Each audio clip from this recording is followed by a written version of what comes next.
can be free. I take the weight on my shoulders. I feel the sky come down on me.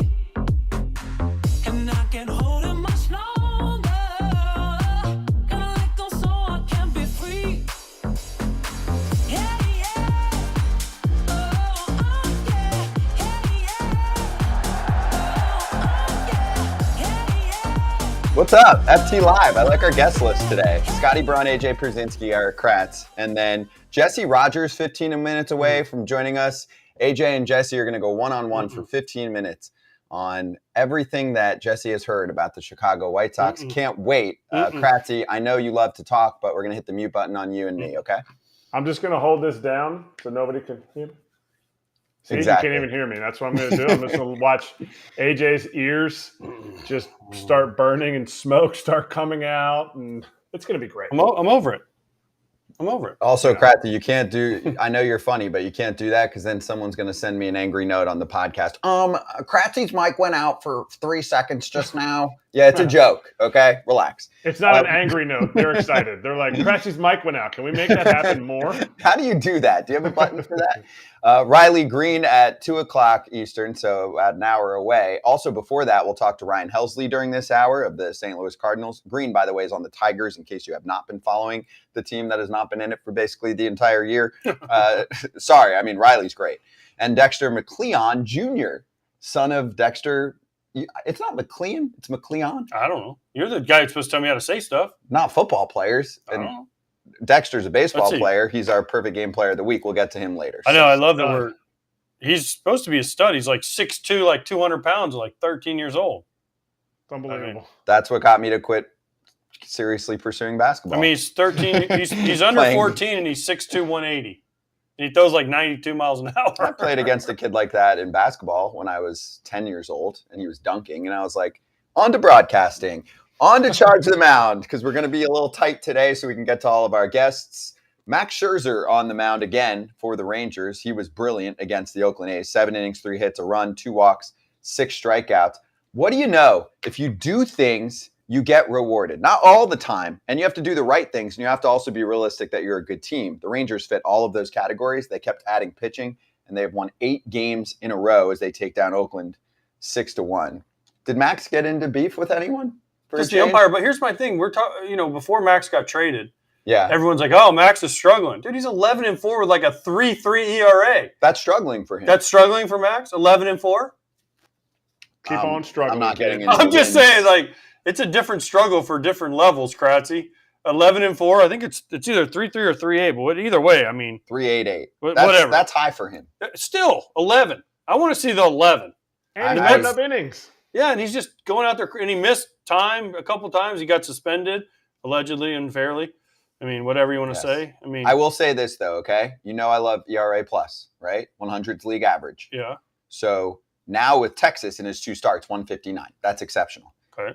Last year with the Mets, 167. Okay, so right on line. And year before that, he was even better, I think. Yeah, 167. Oh, same, 167. Here's the problem. Before he came to Texas just now, 103. He was about a league average starter for the first 60%. 11-4. So he was 9-4 before he came to Texas. Okay, well, I don't want to get into the wins-loss argument because I don't give a fuck about wins and losses on the record. Wait. You just said the Tigers. You just said the Tigers have been relevant. If they had on some a more team W's, record, guys, you need to be a little more selfless. Okay, it's not about individual wins. Yeah, and losses. because if the pitcher wins, guess what that means for the team? The team wins. And if the pitcher goes 8 innings in a 0-0 game and then his team scores in the 9th and they win and he doesn't get the dub, it looks like a dub, and that's what I care about. Yeah, but if the pitcher's 4-11, guess what? The team has 11 losses. Fine, you win, but I really disagree. Kratz and I win. We know. So, animated discussions with home plate umpires, nothing new. He was chatting with Dan Iasonia while walking off the mound in his last inning. It's fine. There it is.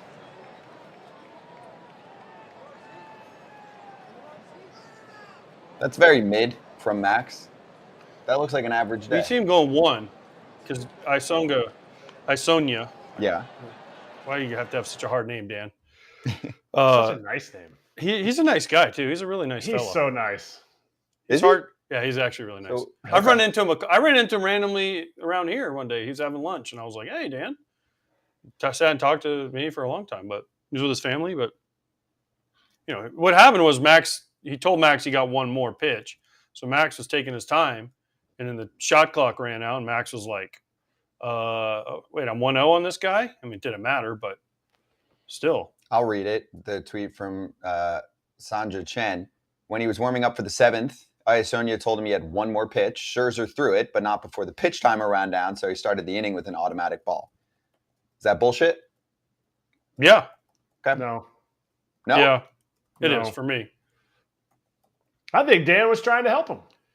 I think he's sitting there going, hey, you got one more. Like, just knowing Iasonia, like, hey, you got one more. Like, you might want to speed it up.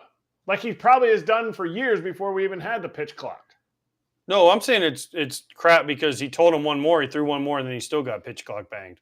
I'm not saying it's anything Dan Sonia did wrong. I'm just saying it sucks because in Max's head is like, oh, when he tells me I got one more, that means I got as much time as I want to take for this last one. And instead, Dan should have said, hey, you got 10 seconds to get one more in. It was just a miscommunication Max wanted to clear up.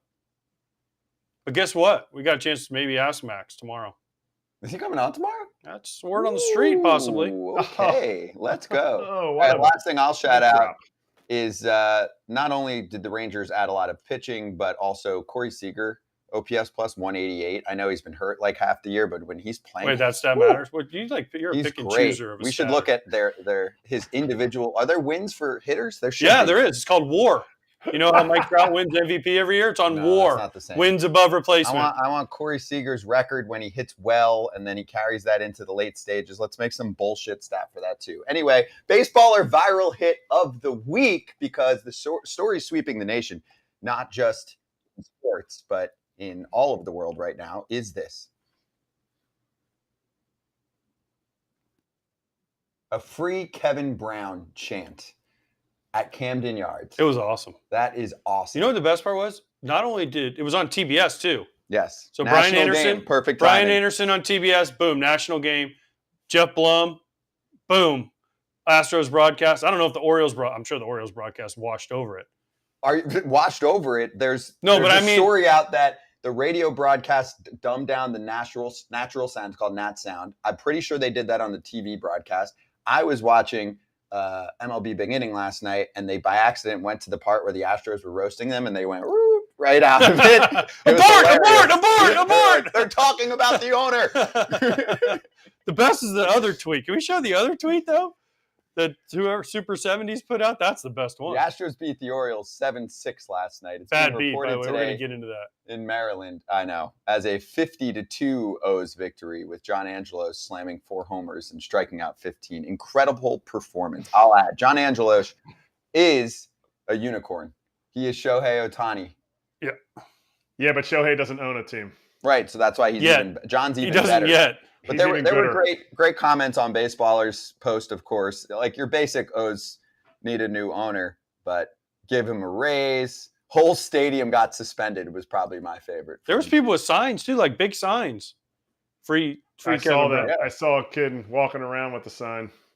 I mean, it was great. It was, listen, as viral as this thing went with Kevin Brown, good for the Orioles fans, man. They pretty much told John Angelos, look, we like our guy.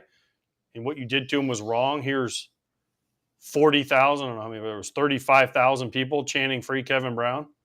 I mean, pretty cool moment if you're Kevin Brown. Now, I mean, when we talked yesterday, like, he doesn't want the attention, but guess what? You got it now. You better run with it. Hell yeah. He better be like trying to sign all kinds of deals. My thing is, even if you don't want the individual attention, like you're not into wins and losses, but you should look at the bigger picture of what this means for the industry. So even if he doesn't want to be talked about, he should still embrace it at some point when John Angelos hopefully sells the team, so he can talk about the fact that broadcasters should not be treated this way. I know It's a great job. It's a dream job for many. It doesn't mean you have to be the owner's bitch.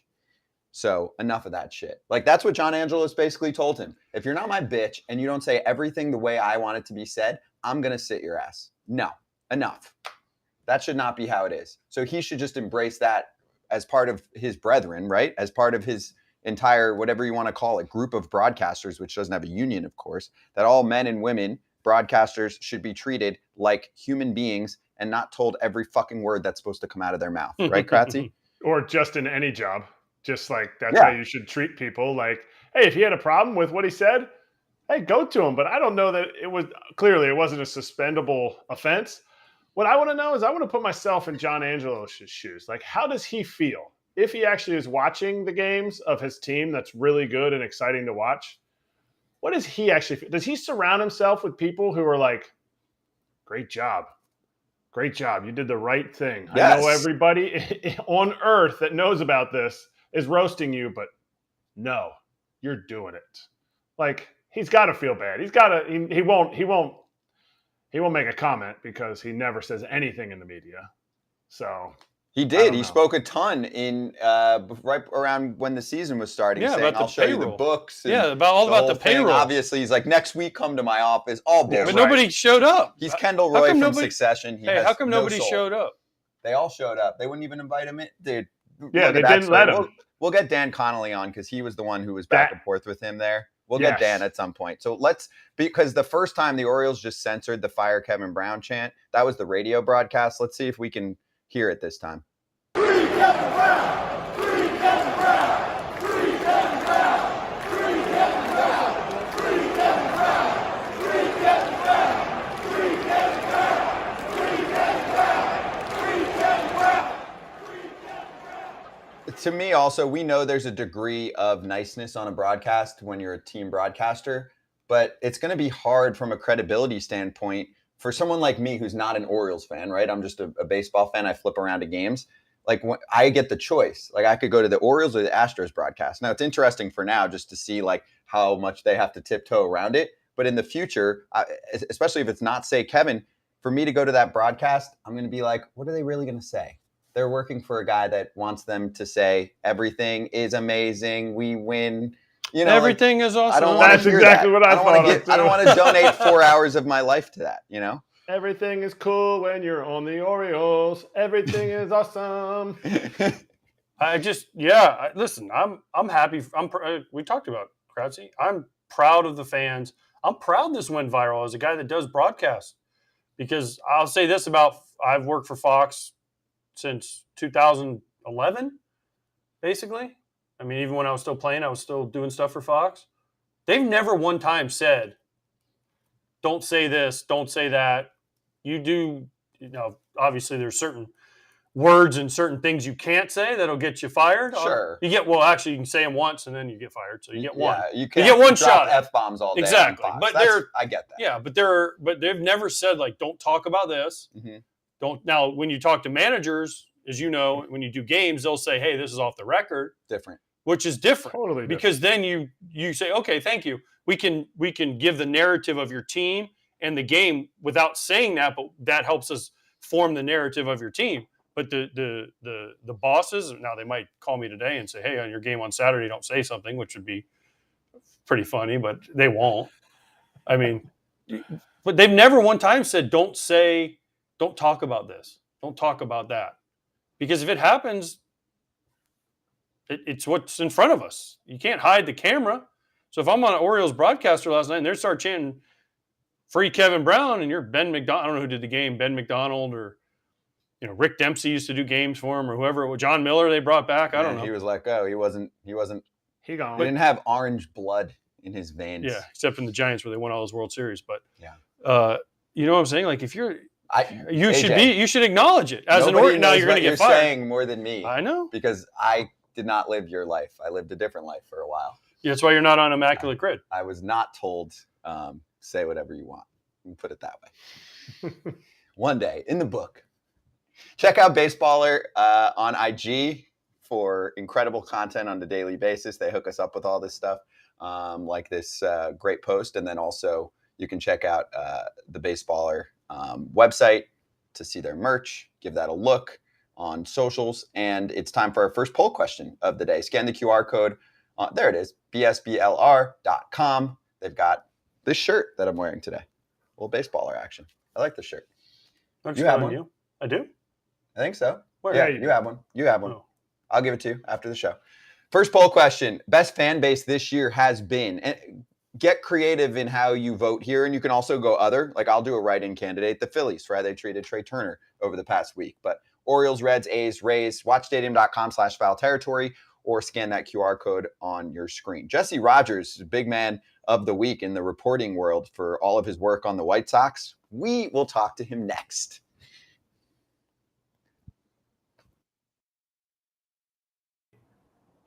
What's the coolest interaction that you've had with an Oakland fan this year? Like, have you had either, a conversation with any of them or just a really funny line from them in any regard? One thing our fans do is they bring you presents, man. Like I've gotten several big frame posters, cool things like that they'll just kind of bring to BP and just kind of give to you out of the kindness of their heart because they love their team, they love their players, which is really cool. And then I feel like every team has their super fans. We've got our guy Mike, who's at every single game. Gotten to know him over the course of the season, which has been pretty cool. And I think he packs up his whatever he drives around, his van or his bus, and he is at literally every single game, no matter what city we're in. So just kind of getting to know him and build a relationship there has been fun too. What's the coolest gift you've gotten this year? It's not in here, but it's just a big frame with it's a picture collage, and in the middle of it's a picture of me and my daughter at the All-Star game, which I thought was pretty cool. So that'll go up in the office or go somewhere that it's just. Oh no, not right now. I had to. Oh, he's there. Oh, Brian, we lost you for a sec. You back? Froze. My back? Oh, you're good. Yep, you're back. Who All called right, you should hang that picture up behind you because you ain't got nothing on that wall. There's nothing, man. This apartment is very barren. There's not a lot here. We always joke, blink if you're okay. Blink twice if you're okay. There's not a lot going on in here, man. It's pretty bare. He's a prisoner of Oakland. And now back to foul territory.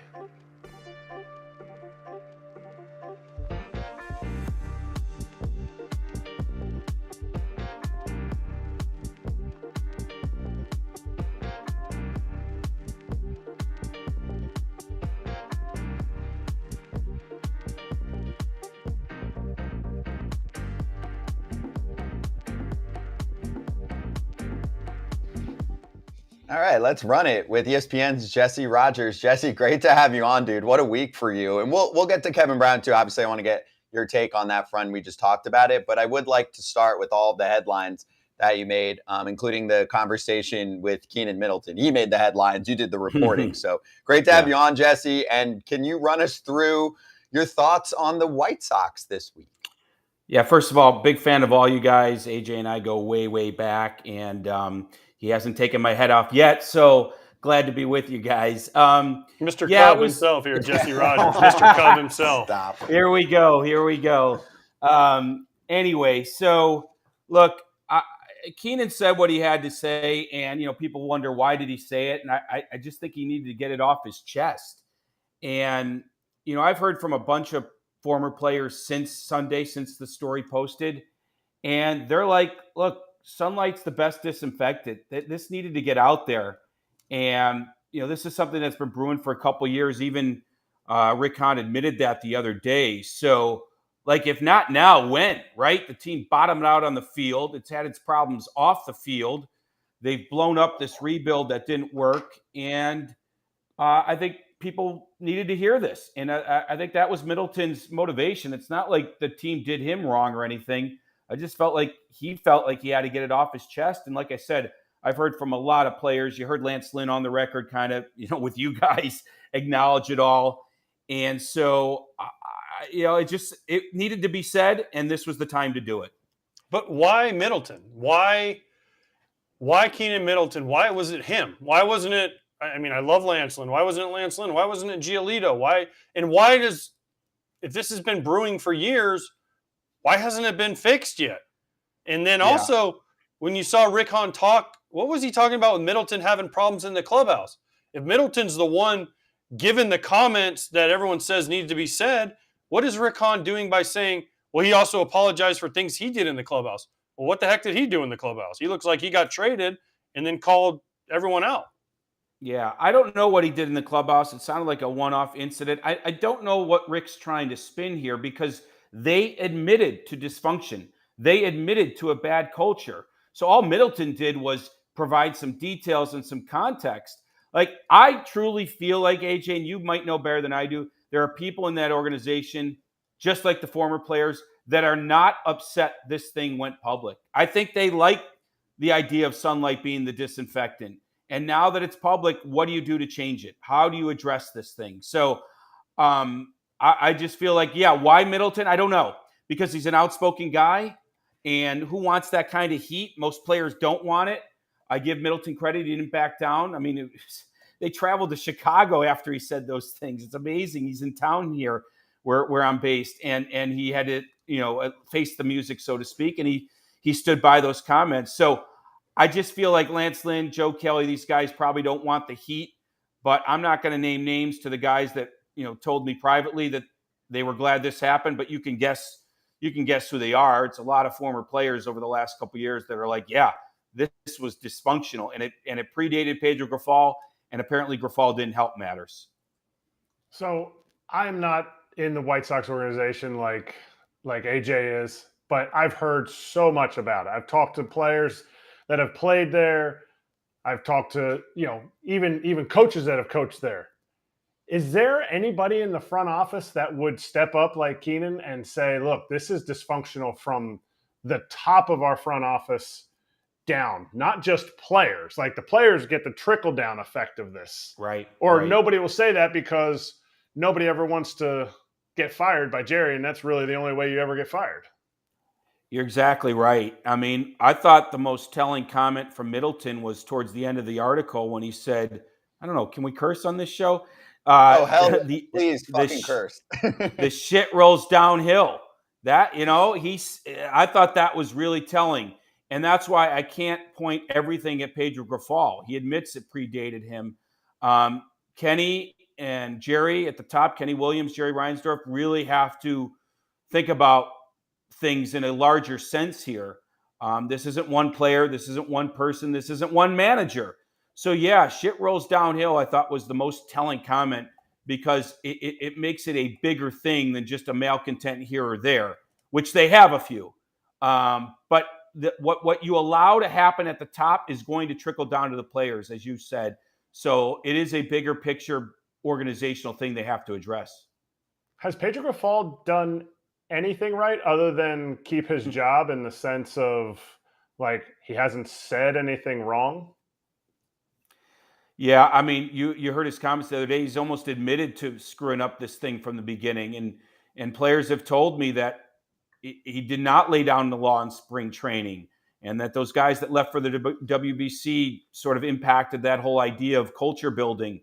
I feel like Pedro's talked a good game, but he hasn't done the things necessary to set the tone. And talking a game to the media is meaningless if you're not doing the right thing inside the locker room. Jesse, I'm going to play just a minor devil's advocate here. We're talking about adults. Like, there is a line, but I do remember, for example, a couple weeks ago, Tyler Glasnow was on with us, and he's like, Pirates, way too military-ish. They had so many damn rules and things. He couldn't take it. He goes to Tampa Bay. He's like, they let us do almost whatever we want. And obviously, they're disciplined. They have work ethic. It's for individuals to thrive and then thrive together as a team, that they've gotten better in the new place that they're at. I'm trying to pinpoint maybe contract extensions. I love, if I'm an owner and I see a good player, like the Orioles should have locked up Adley Rutschman last year and Gunnar Henderson and guys like that, right? And we've seen that work in other organizations. Was there mistakes made maybe with not giving extensions to the right players and then going in cruise control afterward, including not giving their best in terms of the time commitment to the team? Like, trying to say, okay, these are people that are in their 20s and 30s. Do we need Lance Lynn there in spring training and not at the WBC to say, don't do that, you're a professional ball player?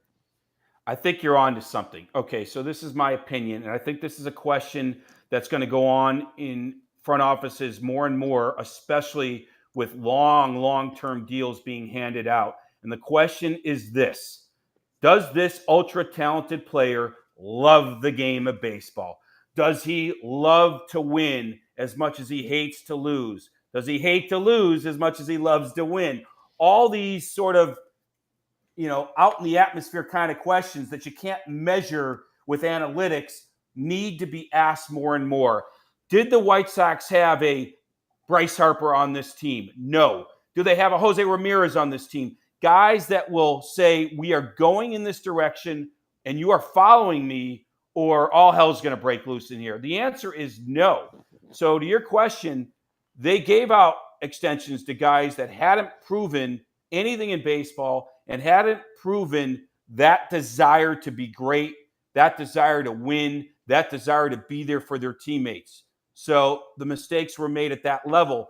But again, there's this overall lack of due diligence that allowed those mistakes to happen. So it's bigger than just a personnel decision here or there. But yes, those individual players were the wrong guys to lead this team. And Pedro Grifol said as much the other day. He thought he had some leaders in there, and it was the wrong guys. Okay, Jesse. Then listen, I'm getting about to, as Kratzy said, my ears are going to start because obviously me, I root for the White Sox like crazy, and I want them to be a really good organization from top to bottom. Let's start with this. 29 other teams didn't have a problem in team building in spring training. There's one, okay? Everyone, the Phillies had how many guys gone? The Cardinals, they're not having a great year. They're just having a bad year, but they had a ton of guys. But you don't hear them, their catcher stayed, Wilson Contreras, and they were like, oh, well, he sucked at the beginning of the year, right? So that's just an excuse for me. It's always an excuse. How did they not see this coming? You had A.J. Pollock. He had a $12 million player option or whatever it was, and he's like, fuck that. I ain't going back there. I'll take my buyout for $1 million, and I'll go free agent and lose money to pick where I go next. If that doesn't open your eyes, I don't know what does, because I've talked to guys. I know guys in the league. I know guys that have played for this organization, and they come up to me and go, how the fuck did y'all win there? How did you guys win? And I'm like, what do you mean? And they're like, that's the craziest thing I've ever seen. I'm like, it was just normal for us. And maybe that was wrong on our part, but there are guys that come up to me and are like, I've never seen things like this happen in any other organization. These guys are guys that have been around. And they hear things and they're like, man, this is not what the big leagues was meant to be, or this and that. And there's just so many things. And I'm not going to get into it because, again, like, I want the White Sox to succeed. But, man, like there's so many points where it's just like, what are they missing here? Who's missing it?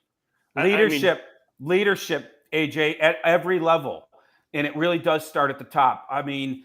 Leadership is something you know it when you see it, and you know when it's not there. But it's hard to define. But it's leadership. It's leadership from the top down.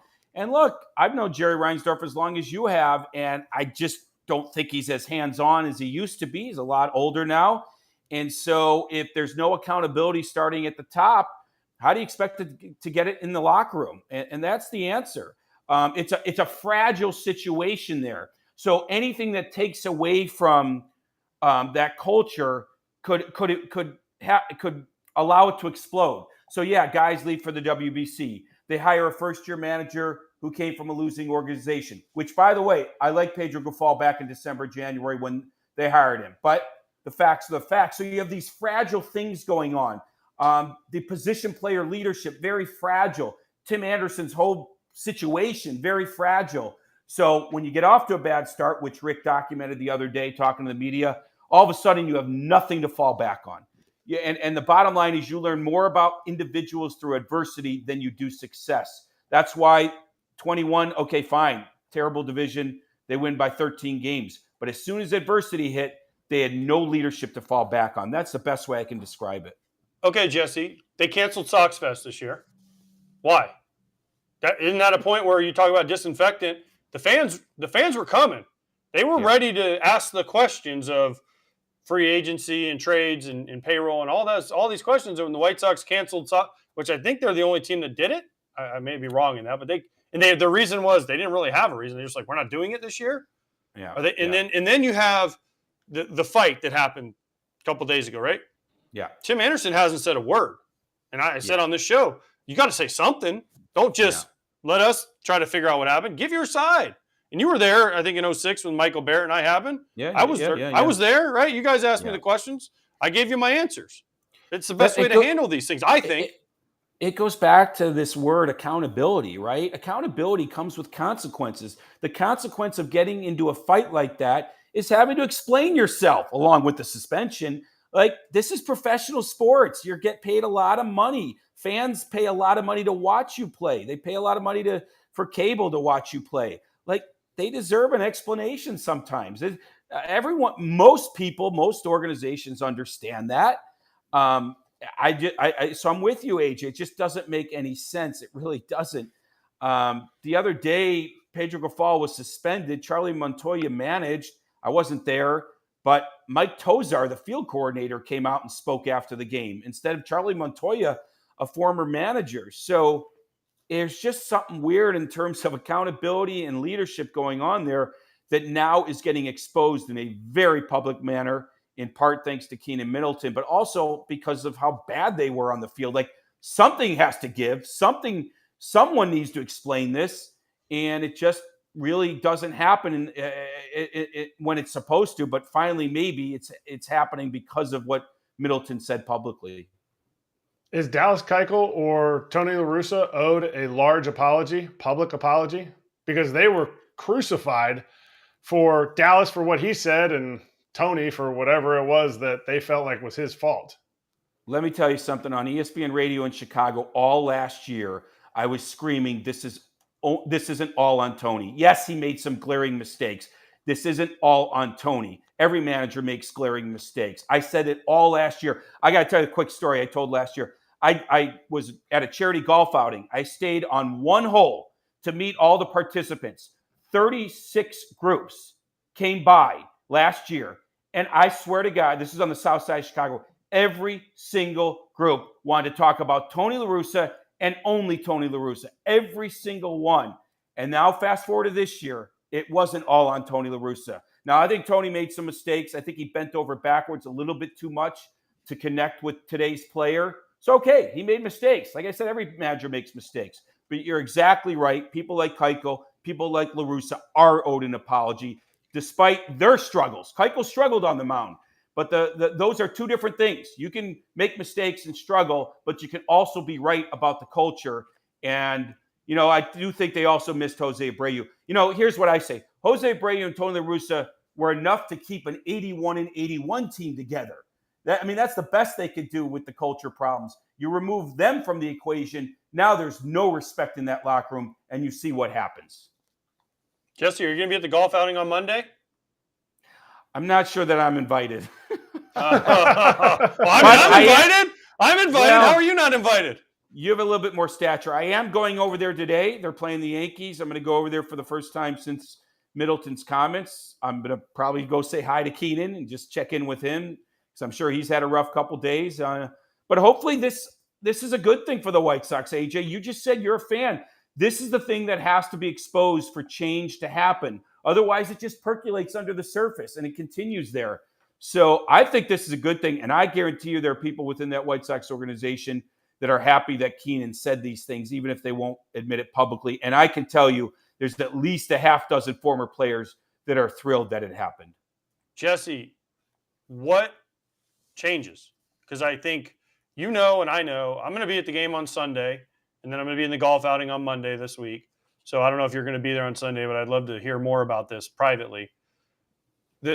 What changes? Will anything – because I think if you go on Twitter, and I'm obviously on Twitter, and I think I saw Rick Hahn call White Sox Twitter a cesspool of ideas and things on the other day in his press conference. I found kind of fun because that's kind of what it's meant for, is people to give their opinions, right? Whether good or bad. They do it about me. They do it about you. They do it about everybody. That's just the way that works. If you're on there and you see it, guess what? Most of it's not going to be probably good because that's what people do. It's fine. You have to be able to handle that. But what can change? What changes? Will Jerry make the changes that people are calling for? Will, because everyone's saying, is Pedro one and done? Do they get rid of Rick? Do they get rid of Kenny? Do they get rid of whoever? But will anything happen? Because this, as you've mentioned, isn't a 1 year, one hit wonder. This apparently has been going on, and you're there way more than I am. So you see it, but Will anything change? Yeah. I get asked that a lot, and I am not going to make a prediction because this organization does operate a little different, right? We're talking about it now. I don't, Jerry refused comment to some reporters the other day. If the owner isn't going to talk after what went on the field, and then a former player calling out the organization off the field, if he's not going to speak to the media or the fans then how do I know what's going to happen? I would assume the sunlight being the disinfectant will have some impact. How big of an impact? I don't know. I would assume there's some changeover. Rick Hahn has talked cryptically about his situation. Who knows what could happen there? But I mean, you can't go business as usual, guys, right? Let's work backwards from that. There's no way it's business as usual. Something has to change. The question is, will it be large enough? Will it be more dramatic enough to impact what goes on the field? I hope so. Like you, I'm a Chicagoan. It's a better story for us in the media when they're good. I don't enjoy these kinds of stories, to be honest. It can Yes, be you do. awkward. You're a Cubs fan. You're a Cubs fan, Jesse. Don't lie to the people. Next time I'm gonna tell the story of when you called me out because my daughter was wearing a Cubs jersey at 2 years old. For God's sake. Well, okay, So yeah. you're a true My fan. God. You're a true fan. Next time we're going to talk about playoff contenders because I didn't even have time to ask you about Kevin Brown, but we've covered it a ton. So and we've got to jump, but we hogged up all the time. I think this was worth it to talk White Sox, Jesse. But thanks for the time, dude. Obviously, we'd love to have you back to get into the Cubs, and definitely any time to roast AJ. All about it. So we'll line it up again soon, dude. Appreciate you. You got it. Jesse, Big bear fan down. of all of you guys. Thank you. Be well. Thank yeah, you. Bear Right down. back at Bear you. down. See ya. Jesse Rogers from ESPN, like you said, TV, radio. You can read his articles. Does a great job. We'll post his Twitter and all that like we do on our Twitter account, so you can give him a follow if you don't already. He's fantastic. Great coverage this week of that story. And then, he's there next day showing up in the clubhouse and all of that. So gotta love it.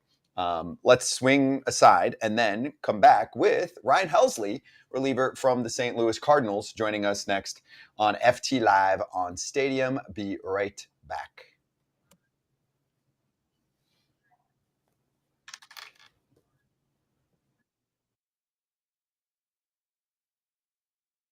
You can be forthright, and you also have to be accountable, right? If you say something that, and I'm sure you guys have been through this, if you say something or a broadcaster says something that you don't agree with, they need to be in the clubhouse the next day so that you can address it. Like, those are the biggest things. And otherwise, like, I was never told what I could and couldn't say, really. Like, maybe there were some hot button issues off the field that weren't, that they weren't excited to discuss, but it wasn't anything that would take away from the game broadcast.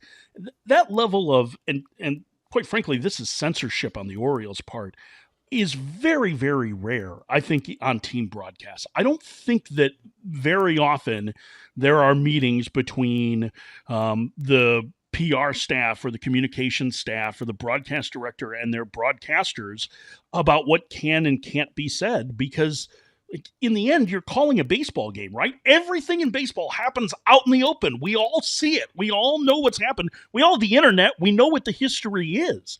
And so to try and take away the ability to tell the story, to help your fans connect, I just don't think many teams would do that. And certainly that was never my experience with the Diamondbacks. They never stopped us from saying anything. When I was there for a 110-loss season, we were never told not to say that the team was bad. Everybody knew the team was bad. Man, it was shocking. I think we got back in the clubhouse after the game, and everybody saw the video. And I mean, you've seen fights before, but I don't think I've ever seen two guys like go high guard, straight square up like that on a baseball field. So it was just kind of like jarring, and kind of everybody kind of gasped when they saw it. Obviously, you don't know everything that all the past stuff that goes into that. It's obviously a ton of emotion, a ton of animosity built up over the course of probably several years with those two guys playing against each other as much as they do. But I mean, I respected it. Is if you're gonna throw, you might as well square up and throw. And they did that. So they didn't half-ass anything. They kind of said, if we're gonna do this, let's do it, and they went after it. So. And now back to foul territory.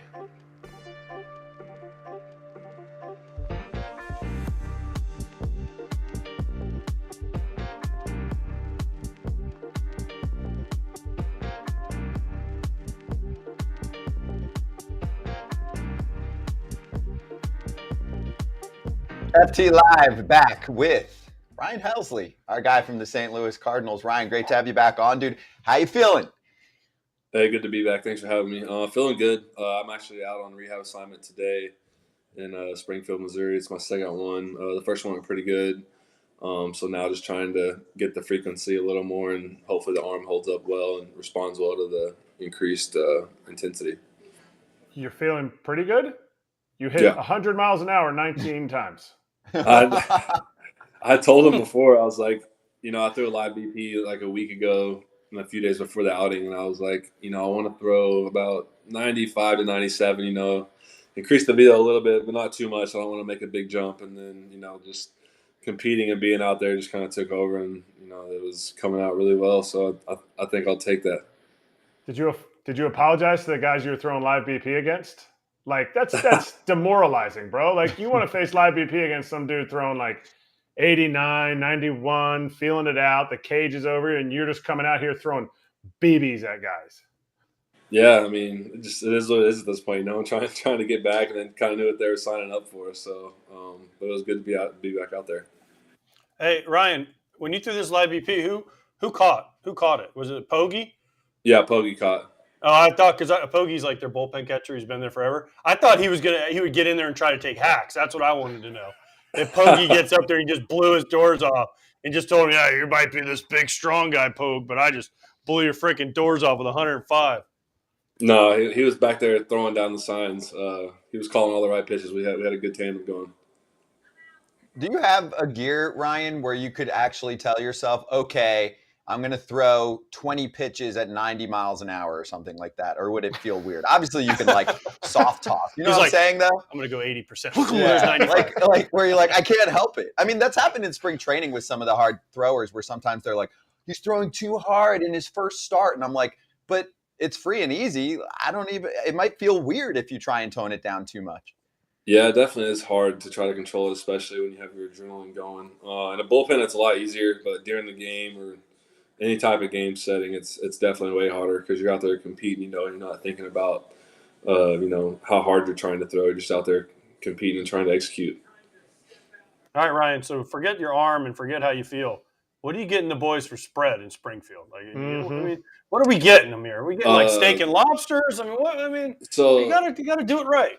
This is my second outing here, and the first outing was Sunday, and I got them bacon wrap fillets with some mashed potatoes, asparagus. They had a salad, some bread, and they had a pasta as well. So I think it was pretty good for my first one. That's solid. Now you got to top it for the second one. So what was post game? That's pregame. What was post game? No, that was post game. They covered pregame. Post game this time, I think we're gonna do. It's like a local barbecue place. It's supposed to be really good. I've never had it, but everybody that's come through here that's had it said it's really good. So I'm excited to try it. Should they be eating better these days? Like, what are the conditions? Because I know, the minor leaguers have a union now. So I know there's been things negotiated with that CBA. Like, you've been through the minor leagues. Now, when you get to take a quick peek, is there better food there right now for them? And not just when a guy who's in the bigs has to come and buy it instead of, the billionaire owners? I know not of the minor league teams, but like MLB was supposed to get more involved here. Yeah. From what I remember when I was in AA, the food wasn't terrible. I mean, when I was here the other day, they had Chipotle for a pregame, which I think is pretty solid. You got all your healthy stuff. You got your meat and stuff, and it's not like too fatty before a game or too heavy. So, but I know post game is probably not always the best. Like they have like Domino's sometimes, like just pizza.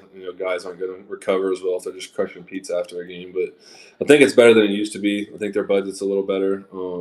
Obviously, I haven't seen what a post game actually looks like here, but from what I've heard, it's a little better. And obviously, like you said, they joined the union and stuff like that. So I think it's a little easier than it used to be before. Now, I heard that the players don't pay any clubhouse dues in the minor leagues. The teams pay for all the food, right? So technically, now stick with me on this one, okay? You can start a new trend. You're paying for the Cardinals. The Cardinals don't have to pay their meal now because you're paying for it, not the minor leaguers. Why don't you let the Cardinals pay for the meal and buy the minor leaguers some cool gifts with the cash that you don't spend? That could be good. I mean, yeah, there's like 30 guys. I don't know what you can buy 30 guys. It's that cool. You might be spending, I guess, $100 a guy. That's a lot of cash to give away, though. Oh, come on! Dude, you could get them some like AirPods. You could get them. You could get them all kinds of stuff. You can get them some like a razor Jordan? or something, like a Manscaped Jordans.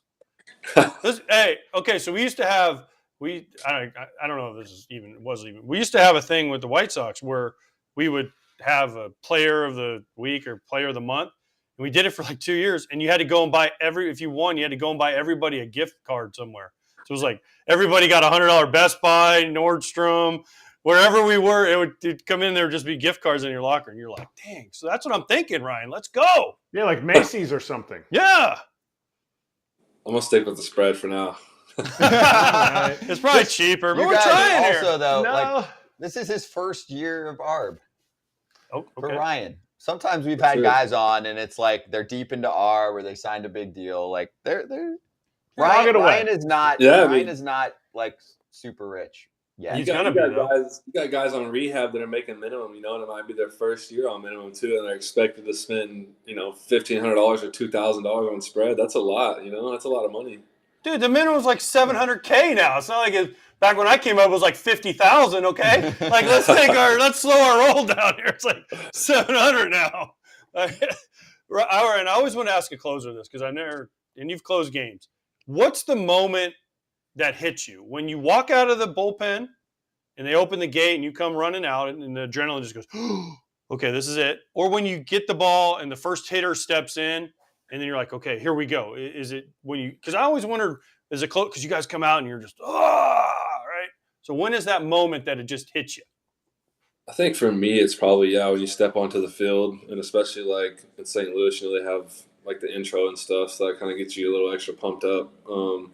I would say then when you're running in, it hits you the hardest. And then, like, for me, I don't want to be too overly jacked, out there, because then it's like you almost have like a body high, you can't really feel your body parts, so you're just out there super jacked and adrenaline going all over the place. So I feel like my warm-up is almost the time for me to kind of calm down a little bit and kind of be present in the moment almost, and not get too ahead of myself, so to speak.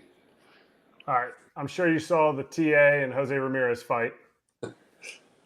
If you're in that situation, either guy, you can choose to be either guy. How do you handle it? Who does he want So you to want be? to see it from both perspectives from me? Yes. I don't know. I mean, I don't really know who started it. I don't know like the backstory. If like maybe they just don't like each other and that was their time to hash it out. I mean, you definitely don't want to be the guy getting knocked out. I feel like, but I mean, you can also. I mean, you're fighting. Somebody's gonna lose. You or the other guy's gonna lose, and I mean, just took it on the chin. And I saw Jose's apology. I mean, I guess. I think he did the right thing. I don't know if it's bad for the game or good for the game. I mean, I've never seen people square up like that. You don't really see that in baseball. Usually guys just stand around and jaw and, a couple guys hold one or two guys back, and that's about it.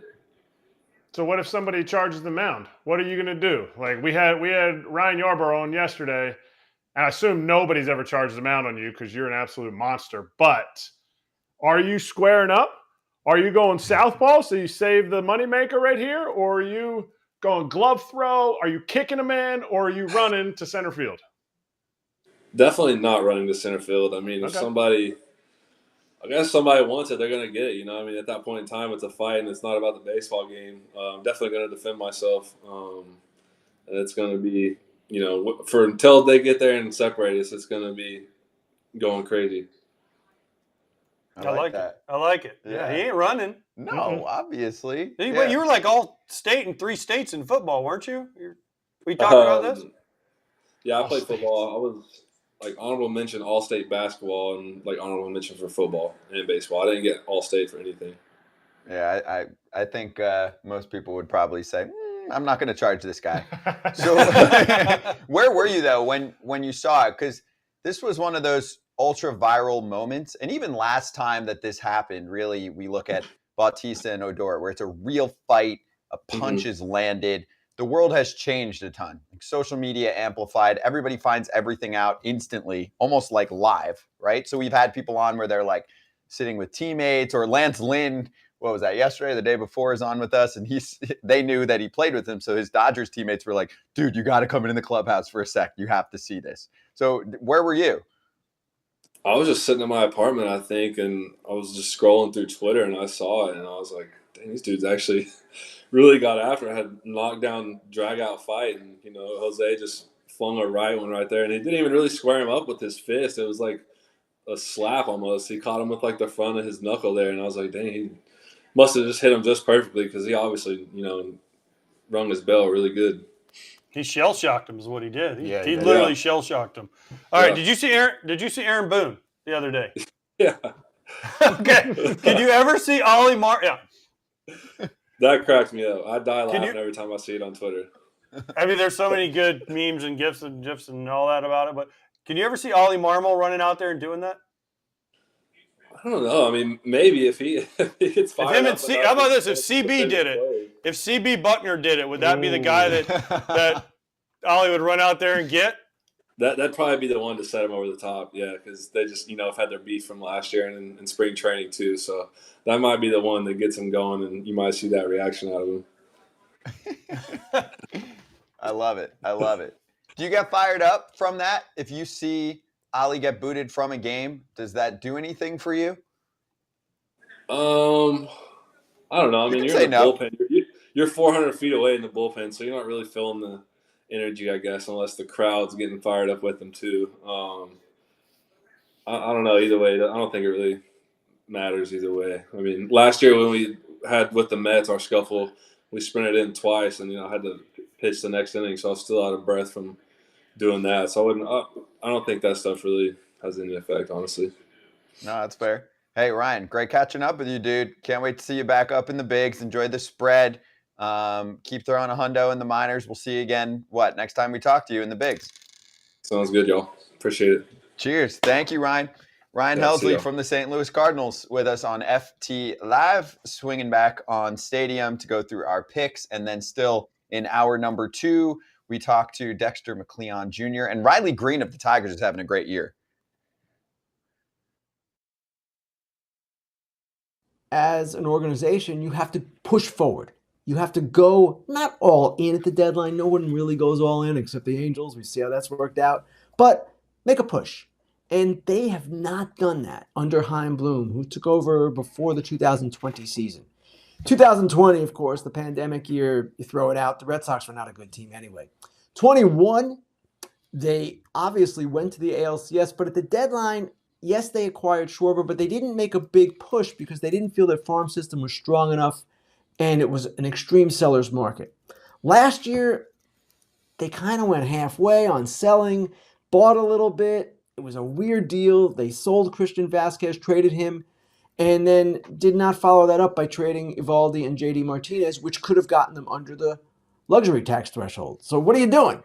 And then this year, I actually, looking at them compared to last year, the fact that they kept their guys, they kept Paxton, they kept Justin Turner, the veterans that they possibly could have traded. Adam Duvall was another one. And then they added Luis Urias, pretty good infielder.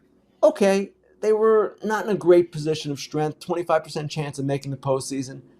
But my point was, in this column, at some point, stop making excuses and go forward. Now, they would say we have not reached that point yet. We're not strong enough competitively this year to have done that. We have not been in the past strong enough in terms of our prospects to do that. Okay, but you keep building, and they are building, and they've developed a pretty good core now. Well, what about next year? If you're only at 40% playoff odds, are you going to just say, this is a math equation? No. At some point, you play in Boston. You've got to go. And that was really the gist of the column. And now back to foul territory.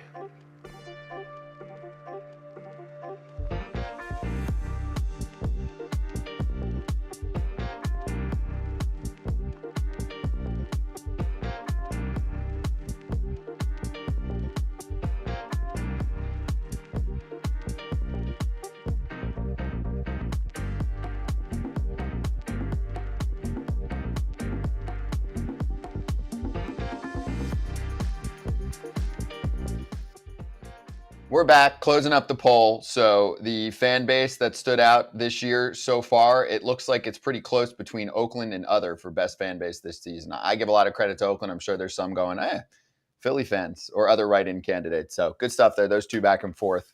White Sox fans, they're still showing up. Stop. They were not on the list. They could be other. Maybe that's why others dominating right now. Hey, Toronto and Cleveland matching up. It's been a good series. It's the MLB free game of the day, streaming on the Bet MGM app. Live streaming available to all Bet MGM customers who are logged in and have funded accounts. See if the Blue Jays can keep themselves in a good position for that wild card spot. Your BetMGM locks for Wednesday, flush that down the toilet. Tuesday was tough. Our freaking FT heater, which had been hot as hell. Ever. We got crushed by Kyle Tucker hitting a granny off Felix Bautista and his 0.85 ERA. So there goes a Cy Young. Not only did our he has no chance of Cy Young now. Off one thing, if you're a reliever, you just can't. All right, Kratzy, you start us off. I'm gonna go Bailey Ober. You son of a bitch! What? He's giving me 5. We only have a minute. He's giving me 5, and then Alex Faedo is a Gator. Give me 4 at +110 strikeouts. Appreciate you. Dude, what are the chances, you son of a bitch? You took the exact same thing I did. Took the exact same one. That's incredible. Okay, exact same one. Kratz stole your thunder. That's what I was like, you son of a bitch. I've got to parlay Wander Franco to get a knock against Dakota Hudson. He's been inconsistent. He was good last time. He was bad the time before. I think Wander gets him. Hits righties pretty well. Over 7.5 runs for that game, so I bought it down to get to -115. I got to get a dub. I've been getting hooked and screwed, and I can't handle it anymore, okay? Wander with at least 1 hit in 9 of his last 10, too. And it was low scoring yesterday. I think there'll be some run scoring. I only need 8 or more from those 2 teams combined. So you can play the swing the fences game on BetMGM, so check it out. Swing for the fences by logging into the app. And depending on the area of the strike zone that you pick, you get a single, double, triple, homer, or pop-up. Receive the prize associated with that type of hit. You can play one today. Prizing must be used on MLB and expires in 24 hours. So cute when we're on the same page in mid-August that what's amazing is we obviously don't talk about sentences. This. No, we do not. So that means it's a double lock. I might even have to tell that shit today. So Riley Greene's going to join us in a few minutes from the Detroit Tigers. Great personality. First time that we get to interview him on this show, so we're looking forward to that. And then we still have to get to a lot of game action from yesterday. And yes, we will cover the huge loss for the Rays. Shane McClanahan likely done for the season. All that and more on Foul Territory's YouTube channel live right now.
So I can be free. I take the weight on my shoulders.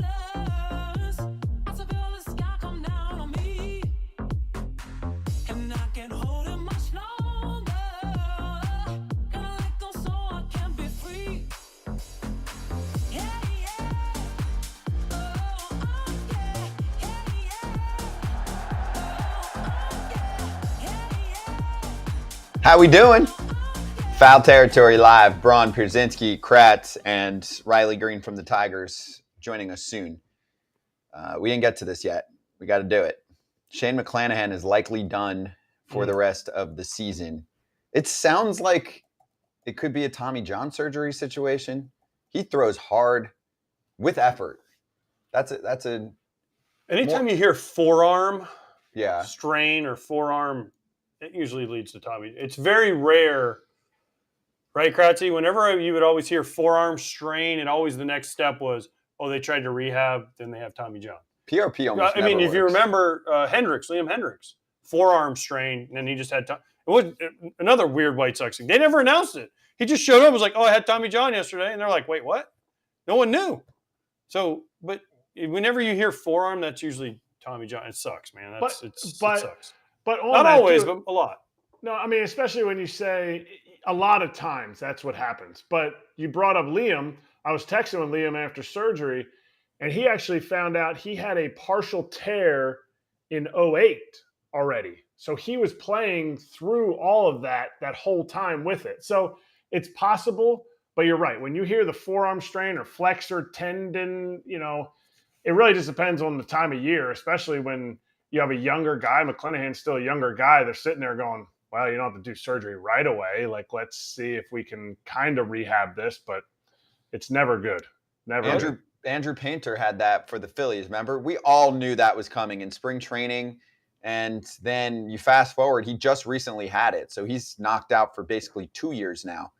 McClenahan is one of the top, definitely 10 pitchers in Major League Baseball, if not more. But he can't stay healthy. It's like, his career just started. I know, but he's always missing time. There's always something.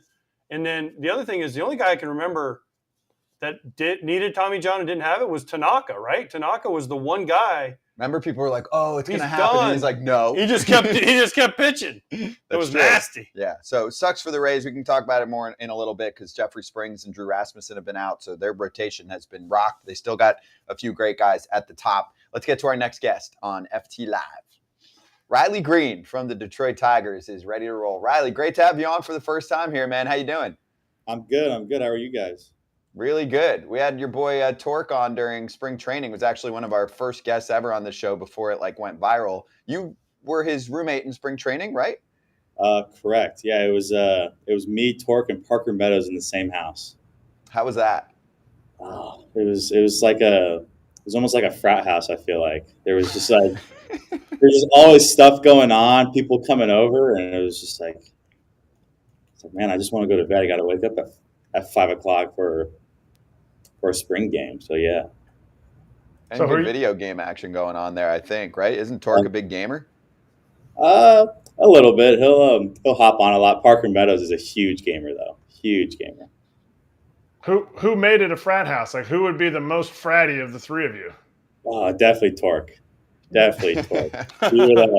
He'd be inviting over everyone. So. Wait. You're from Oviedo. So did you guys live in Oviedo and you had all the Oviedo, crew coming over? You have UCF right there. I mean, it's not that far from Oviedo to Lakeland.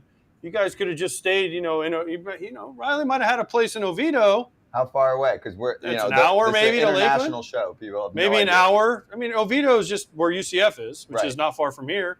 You jump on the 408 and the 427, and I-4, and boom, you're right there. I mean, Riley could have had some of those UCF co-eds from back in the day over at Haggerty coming over.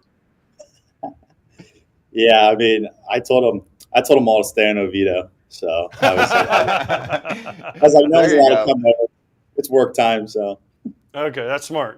Do you remember when we met a long time ago? Do you remember meeting me? You should. No. Okay. Yes. Let's go. Kratz. Kratz like, hell no. So we actually met one time. You were still at Haggerty, and you were playing, I think, at Trinity Prep. Okay.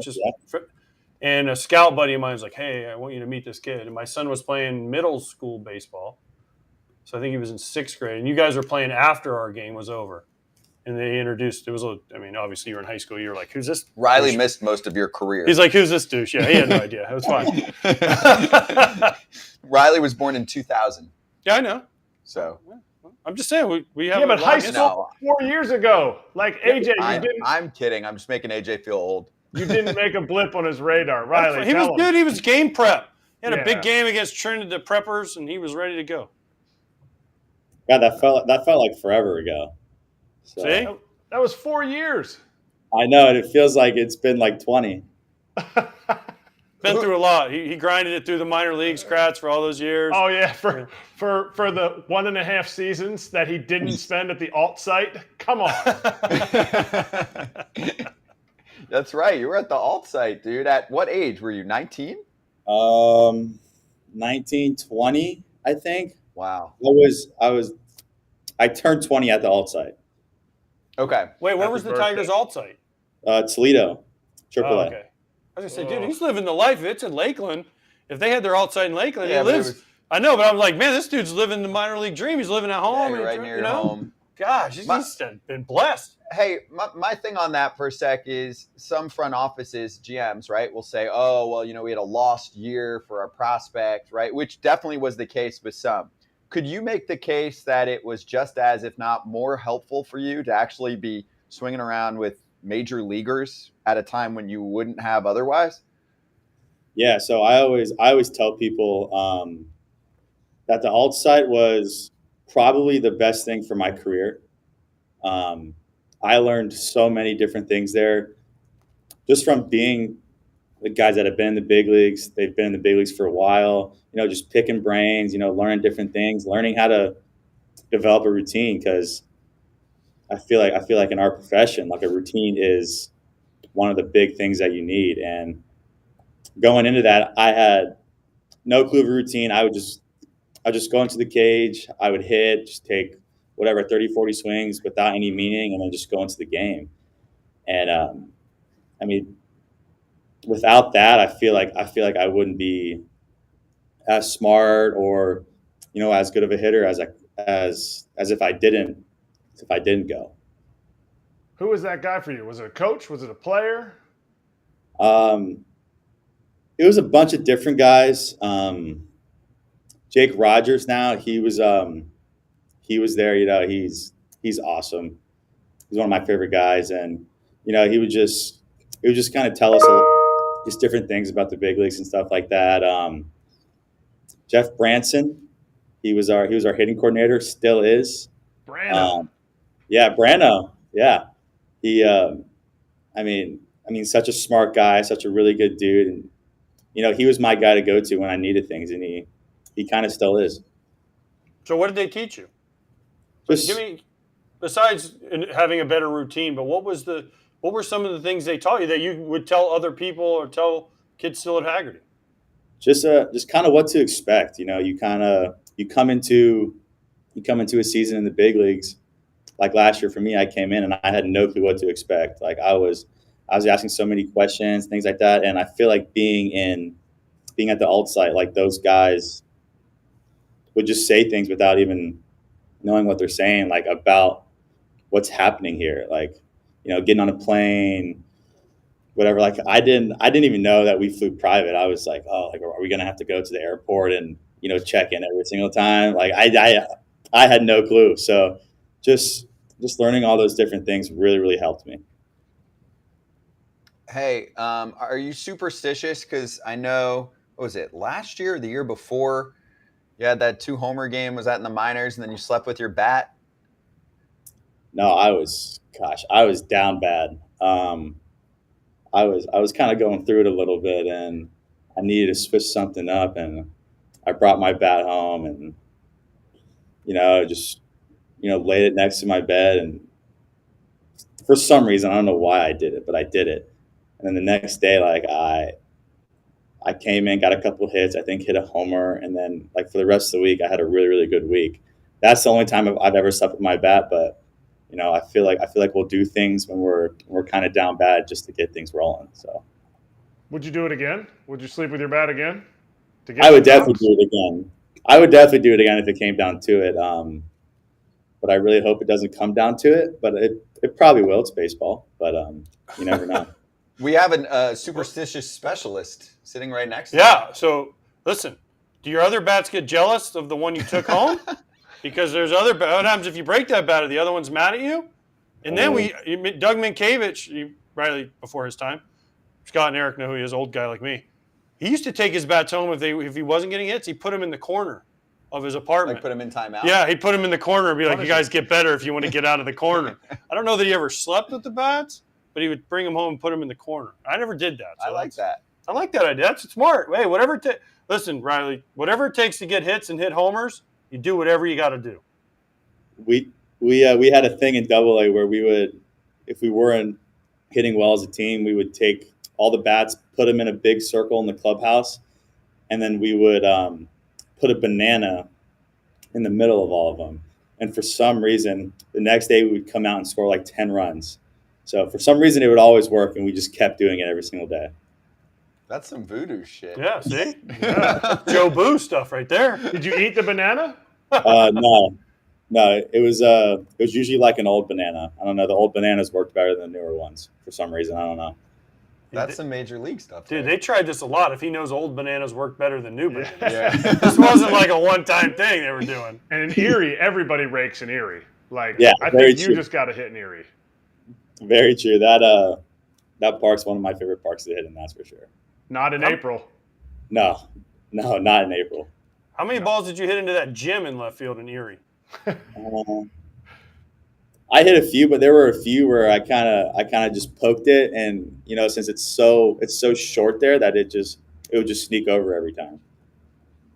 How about that ballpark that is your home ballpark right now in April or in cold months, especially for left-handed hitters? Do you think they should try and maybe move fences in for the lefties? I mean, we did a little bit. We moved it in like 7 or 10 feet or something like that. But I mean, I love our ballpark. If you stay out of the right center gap, you're good, in my opinion. But yeah, I feel like it flies pretty well to right field and left field. Just like the right center and center doesn't really fly that much. All right, so in your first at bat yesterday, you were 299. You got that knock. They didn't call you out at second base. He tagged you on the foot. They didn't replay it. I think you were out, but that's not what we're here to talk about. Did you look up at the scoreboard and go, yeah, read something? No, I mean, I try not to look at all the stats and stuff during the game, because another superstition of mine is whenever I look up at the board, and if I, for some reason, look at my average, look at my OPS or something, my next at bat, I always get out. Always. It's something super weird, but I never look at the board. Besides, like the outs and the score of the game. Riley, two things about this. One thing about the scoreboard in Detroit. They used to always put the most obscure stats for the visiting team. Do they still do that? Because it used to say Pierzynski is 0 for 57 on Tuesdays when the grass is wet. Just so you would look up there and you would see it, and you're like, damn, I suck on those days when the grass is wet. They'd always be like the most obscure stat. And then you don't know how good you have it at Comerica Park, okay? Because I played in it. When you go to take BP today, I want you to look at the field. Now, where the bullpen fence is, that was not there. So the flagpole was in center field. You had to hit it over the back of the bullpens, okay? And in right field, they moved that in, and where the new section of seats is, those were where the bullpens were. So you don't have any. We used to love going there because we could pitch, and we had Torrey Hunter in center field. We're like, go ahead, hit as far as you want. And Torrey just catch everything. So just think about, remember how good you have it at Comerica Park. Yeah, I'm definitely glad the fences are in, because, gosh, that'd be a problem trying to hit it out there. That's for sure. The one person it didn't affect even during that time period, and there were some, but Miggy Cabrera has had an incredible career. We're almost at the end. I feel like, it hasn't been talked about a lot this year. Last year it felt like there was a lot of attention for Miggy too, and he had the honorary spot at the All-Star game. So you get to live it and be around him knowing that the time is limited, right? He's going to retire after this season. What's it been like? And do you try and almost like force yourself to be less shy and spend some extra time with him and be around him, just knowing that there's not going to be a next year? Yeah, I mean, Miggy's awesome. When I first got up here, he kind of welcomed me in with open arms. Always talking to me, always just saying things about the game. Just, like, hey, like, this guy's got a good whatever curveball, see it up, kind of things like that. But what impresses me the most is just watching his BP routine. We actually picked up his BP pat the other day, and there are no marks below the barrel or above the barrel. So the little barrel spot, it's literally thousands of balls were hit there, and there are no marks below it or above it, which I thought was insane. So it just shows like his attention to detail, making sure he hits the barrel every time, and that made me think like that's why he's such a good hitter because his attention to detail in the cage, his routine is always the same. It's always spot on. He rarely ever rolls over a ball in BP. Like, I don't think I've ever seen it. So I think it's insane that that's the case with that. But yeah, Miggy's awesome. All the things he does, I think the way he goes about his day in the game and things like that is awesome to watch. What's the funniest thing he's done since you've been up there?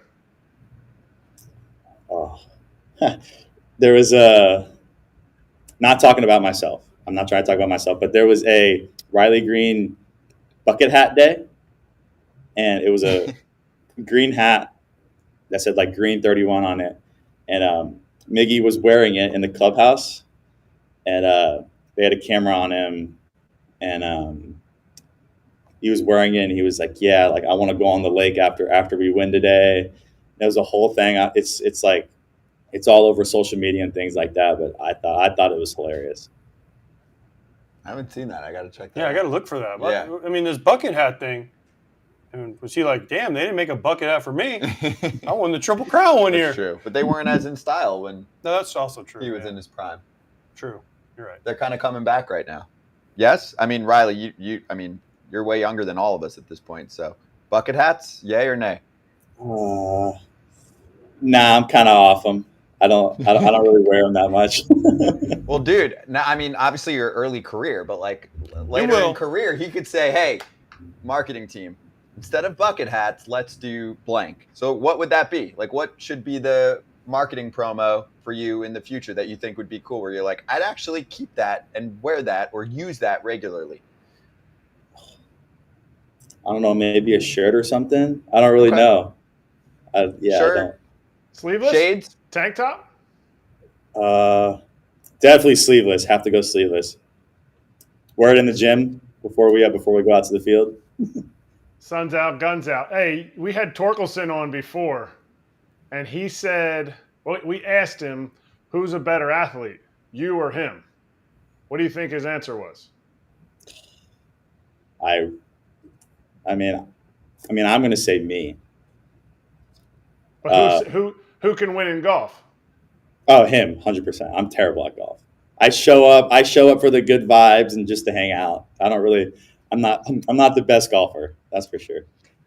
Hey, what did you think of Torque roasting Jordan Lyles? Like, what's that whole situation? Can you give us any insight there? We've got two catchers on here. Yeah, I mean, I don't really have much on it. Yeah, I mean, it is what it is. I didn't really know about it until like the next day, but yeah, I don't really got much on it, to be honest. But that's a veteran answer There you right there. go. That's a veteran answer. You know the whole story. I get it. It's cool. No, totally. I mean, you're his roommate in spring training. Trust me. He came to you and was like, hey, did you see what I said? It's okay. It's a good answer, Riley. You've learned. They've taught you well in Detroit. Who's the coolest guy you've met since you've been up? Is there anybody when you first met him, you were like, holy shit, that's blank? Not Mickey? AJ. Not me. Clearly not me. I mean, Ohtani? yeah. Have you spoken to Ohtani? I've never spoken to Ohtani. I want to, but I never have. Gosh, who? I don't know. I mean, Detroit runs through they bring some pretty cool names out there to the field a lot. But it's different, too. I mean, you got to do it on the base paths or, I guess, No, but what I'm pregame. saying is, like, He's even not using the pregame, though, outfield. Yeah, when we celebrities. used to go into Comerica, they used to have all kinds of cool dudes coming out to throw out Like the first pitch. celebrities? Oh, yeah. Really? A lot. Detroit's sneaky like that. There's really no one on my mind. We had a Michigan football player. I forgot his name who came out. I thought that was pretty cool. You're not allowed But to the say guy that. that You're committed to Florida. You're not allowed to say that about Michigan. But the guy that I want to come out is actually the country singer Riley Greene. Okay.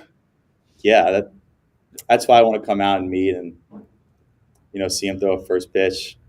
But There you go. There's your thing. They could give out guitars, Riley Greene guitars, and you both could like put your signature on them, and you could learn to play, and you guys could do a song together. Yeah, I gotta shoot him like a DM or something. Be like, hey, can I feature on one of your songs? Maybe possibly in the future. I like it. I don't know that. I'm not a country guy. I don't know this guy, but is he a big deal? Yeah, he's You an know? up and comer. You know? Yeah, totally. Okay. Yeah, he's good. He's good. He's got 7-figure Instagram following, so Yeah. Does the other Riley Greene have 7-figure Instagram? not yet. I mean, it's country music versus early Baseball? stage baseball career. Okay, Riley. Who's the best athlete to come out of Haggerty High School? Is it you, Eflin, Mountcastle, Vaughn Grissom, or Jeff Driscoll? They all went there? Mm-hmm. I'm going to say Jeff. Quarterback in the NFL. I mean, it's tough to beat that. You're running away from guys that are super fast. Throwing dots to people. I would definitely say Jeff. Jeff's a great dude too. I watched him when I was younger, going to high school games and stuff like that. And he was incredible in high school, and he was really, really good now too. All right, this is the last one from me. We have a almost 14-year-old kid from PG. I'm sure you did the whole travel ball circuit and everything. Did you play PG? You were fifth round. You were 5th overall. First, what should we ask this kid who is 13 years old? He can throw 90 miles an hour. He hits the ball 90 miles an hour. What should we? He's 6'2", 180 pounds. What do we need to ask or tell this kid from Riley Greene, an ex-PG superstar? And his dad played in the NFL. What to ask him, like a question? Or tell him, whatever. What do you want to hear from this dude? Well, the question I would want to know is, what are your parents feeding you? And then, God, I'd be like, hey man, be careful throwing 90 as a 13. I don't even throw 90. I don't even think, and I'm 22. Be careful throwing 90 as a 13-year-old man. It could be free and easy though, maybe for him. I mean, he's a man. He's a man if he's that big. 6'3", 180 We have him coming up soon, so we'll let you know how it goes. So here's the deal, Riley. As we say goodbye here, I am a little connected in music. In the off season, because I mean we're almost near the end of the season at this point. We bring you back, and we'll bring on Riley, the other Riley. Yeah. Oh yeah. Let's do it. Okay. Consider it done. Homework assignment for me, and we'll hit you back in November or something, right after the season, and we'll bring him in. Perfect. I'll be there. We'll get that. We'll get this Riley Greene. I mean, I'm sure he's in Orlando in the offseason. He can drive right over. I mean, he's going to have to cross downtown. Going to have to slum it over here. I live over by Bay Hill, so you're going to have to slum it, Riley. It's not the high price tag. Go Vito, yeah. Right? And come over. You can sit next to me here, and we can have Riley Greene on the screen, and you can ask him whatever you want. Yes, exactly. Done. I'm in. That's like a 40-minute drive for me, so I'm in. Done. Okay, we've got it. We'll hit you back in a couple months, dude. Enjoy the rest of the season. Stay strong and keep doing your thing out there. Having a great year, man. Awesome. Thank you guys for having me. Appreciate you. Thanks, Riley. Riley Greene with us from the Detroit Tigers on FT Live. Super chill. Great to have him on there for the first time. And yeah, I guess I didn't realize that. 40 minutes away? I mean, it's on the other side of town. Yeah. It's not 40 minutes, more 25 to 30. Well, depends on the time of day, yeah. But now I have my homework assignment in November. I wrote it Riley down. Greene's That's real. By the way, Riley Greene, the singer, is on the road with Luke Combs right now. Okay. That's a big deal. They're doing. I do not know. I have friends that work in that side, the country music side. Obviously we know what I'm into, but yes. Where's my baseball, by the way? But I will work on that. I think AJ stole my baseball. Really? This is the baseball I have. No, that's the Sandlot baseball. I don't want that. That baseball's. If I stole it, then if you were looking for this baseball, that's it. That's when AJ's mad. Can I try on your shades, or you're wearing them today? Which ones do you want? Shady Rays. Which one? Why are your sunglasses in the house? They're supposed to go outside. Why are they in the house? Shady Rays. We have to let everybody know what's good. These are very, very polarized. Okay. Very polarized. This is all me. So I want to let everyone know Shady Rays is our spot, and independent, which I think is important to talk about here too today. Independent sunglasses company with a world-class product. We too are an independent company. Nice, Kratz. Are you nice. Batman? I am Batman. Kratz, you have Shady Rays. Bring them. What are they, near the deck right now? No, they're outside. That's where you wear sunglasses. I don't bring them to my basement. No, bring them inside. Okay. You just leave them outside sitting on the porch? I don't understand. No, Yeah, what do you they're in mean? my car. Well, bring them inside, dude. You should model them off like we are. Actually, I don't look as sometimes good as you guys do in them. bald dude with the sunglasses. Genetics, You take the hat off. That's fair. Yes. Durable frames, extremely clear optics for outdoor adventures. Yes. We don't wear our sunglasses inside except when we're showing you what we're bringing to the table because we don't do the show outside. So everyone, please check out shadyrays.com for their best offer of the season. 50% off 2+ pairs of polarized sunglasses. And you can try for yourself. The shades rated 5 stars by over 250,000 people. It's just for us.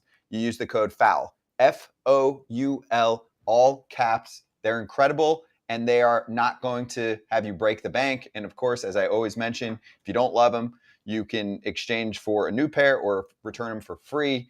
There are so many options to check out online if you go to shadyrays.com.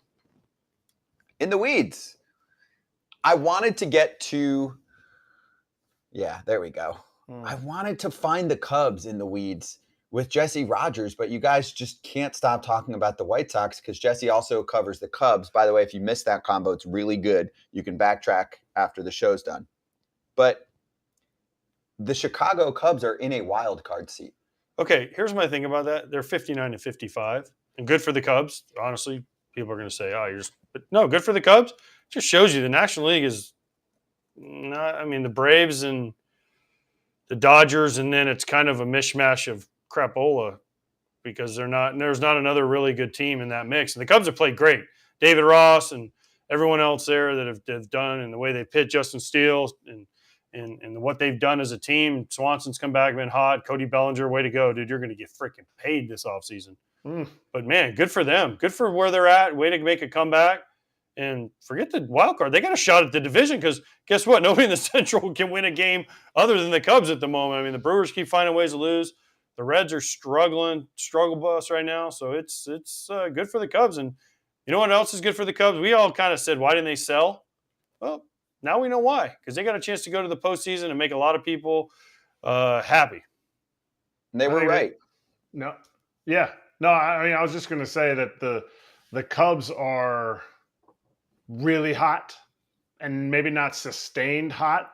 I think you talk about the Braves and the Dodgers. I think the Phillies need to get a lot of love. The issue is they're just in the division with the Braves. They're the second best record since like June 2nd in the National League. So they're more of a sustained hot, the second best record, but the first best record during that time is the Braves. So that's kind of where they're at with that. But I think the Cubs, kudos to them. We've been hating on them. They're just barely into the playoff spot right now. And it took just an unbelievable, I almost said immaculate, unbelievable run where, I think they had like 9 straight, lost 1, 3 straight. So I want to see it a little bit longer. I just don't know. Okay. I don't know if it's enough. Okay, so here's my thing. I know Scott hates run differential, but they're plus 67 run differential, which is better than the Brewers, better than the Phillies, better than the Giants, who they're in the wild cards with. The Padres are plus 61. Their expected record, though, is 63-51. So their actually record is worse than what it should be. Now, Stroman's out, which he wasn't pitching great before he went out, but that hurts him. But Taillon's been better for them. They've been on a good run, and they're only a game and a half out of the division. So it's not like they're dead and buried in the division. I mean, they're game and a half back, 1 in the loss column, which is the number you start looking at now because you can't make those games up. But listen, kudos to the Cubs, kudos to that organization. And listen, we always say we keep our receipts on this show. We all said they should have sold. They knew something we didn't. My bad. Yeah, good job. Way to go. If they make the playoffs and they win the division, we were all wrong. Yep, exactly. Do I think they're great? No, they have flaws. Can they win the World Series? Being a winning team. Can they win the World Series? Probably not. Probably not. But they can prove us wrong on that. But we talked about culture on the other side of Chicago. You know how you build the best culture? Winning. Mm-hmm. And you show guys we can win. And you show free agents, hey, we can win. And you show people in the minor leagues, hey, this is the Cub way. I was talking about Cardinal way and Yankee way and all this. Well, guess what? The Cub way has been losing forever, but now they won in 16, and now they're building it back up again. It's culture, right? It's culture. And David Ross and Jed Hoyer and all those guys are doing something right. And, even if you want to win, and you want to win for you and you want to win for the fans, and they're doing it. And I think the respect level is there from the fans being like, okay, enough. We've been bad again for a couple years. It's time to start showing us something. And what helped is that it was a seller's market. But at the same time, it didn't seem like the teams that should have been buying were offering enough. So I wonder if 2-3 weeks before the trade deadline, when the Cubs were basically in the same spot as the Mets, like a month ago, they were 41-46, 7 games back of a wild card. Yeah, but everyone else, the thing is everyone else is falling back. Arizona's gone. I know that. Arizona's gone in the freaking tank. But we were all like, oh, Arizona's not only got a wild card wrapped up, they're going to challenge it. Now they're 500. They're out of everything. Back then, Yankee fans all wanted Cody Bellinger, and obviously they've been much worse over the last month. Well, if your team offered, your second or third best prospect and you call the Cubs, it maybe changes. But most of the time, these GMs don't do anything serious until we get much closer to the deadline. But you know what I'm saying? If they got an offer they couldn't refuse weeks back, I wonder how they would have handled it. With Stroman, too, when he was pitching well. Doesn't matter now. Doesn't matter now. This is a much better result. I give it all the credit to sticking with it, adding a little bit. Candelario has been on fire. Is on fire. He's having a great year. Dude is finding himself. He's a breakout guy. This is his best year ever. He's been around for a while just now, in time. Yeah, free agency. You're right. He was a free agent last year, though, and he was he DFA'd or he wasn't tendered a contract, right? Yeah, he was non-tendered by Detroit. Yeah. There you go. Yeah. You haven't lived if you haven't been non-tendered. Yeah, that's a brutal day being non-tendered. But he is like I think they have a better chance of re-signing Candelario than they do Bellinger, the Cubs. Off a completely different topic, but Cody Bellinger is going to cost a lot now. I mean, he's going to be one of the premier free agents because there's nobody out there this year, really. It's a very might get a qualifying offer though. Yeah, that doesn't matter. What does that have to do with anything? Bellinger?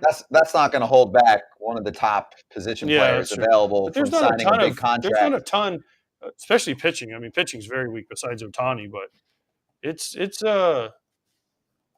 not a huge crop of guys that are going to be free agents at the end of this year.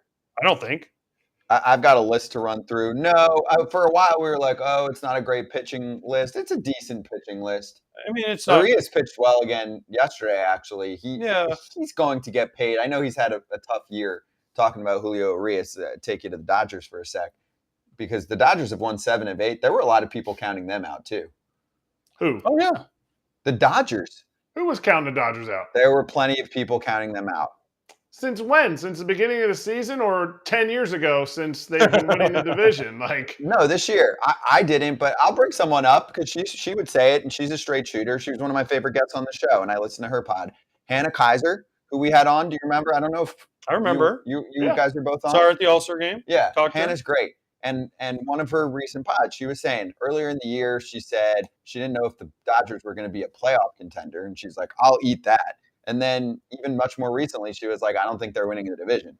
Well, I think they're winning the division. She's also a huge Philly fan, so maybe that was a little homer. No, it wasn't homer. It's the NL West. No, I want to read you the free agents kind of that are listed here. Ohtani's one, obviously, right? I'm just going to go position players this is kind of a rough list. Give me the position players. Jock Peterson, Josh Donaldson, Javi Baez has an opt-out. He's not opting out. $25 million. You haven't said Joey Votto. Yeah, but say the big guys. These are the names. Charlie Blackmon, Cody Bellinger, Evan Longoria, Josh Bell has an option. He's not. No, he's taking his player option. Brandon Crawford, AJ Pollock, Teoscar Hernandez. In age order, you need to get younger dudes. Yeah, dude, I'm naming them. This is Matt Chapman is probably the biggest name. Chapman, Rhys Hawkins. Yep. Hunter Renfroe, Joey Gallo, Randall Grichuk, Enrique Hernandez. Enrique Hernandez. TK. Yes, I know. Yes. JD Martinez. Yeah, Bellinger's going to get a massive deal. Now, that's Brandon not to Belt, say, Kevin wait, Kiermaier. But it's like, hold that's what I'm up. saying. It's a very low top. Listen, there's a lot of really good players in there, but as far as that splash, other than Ohtani, clearly. There's only one of him.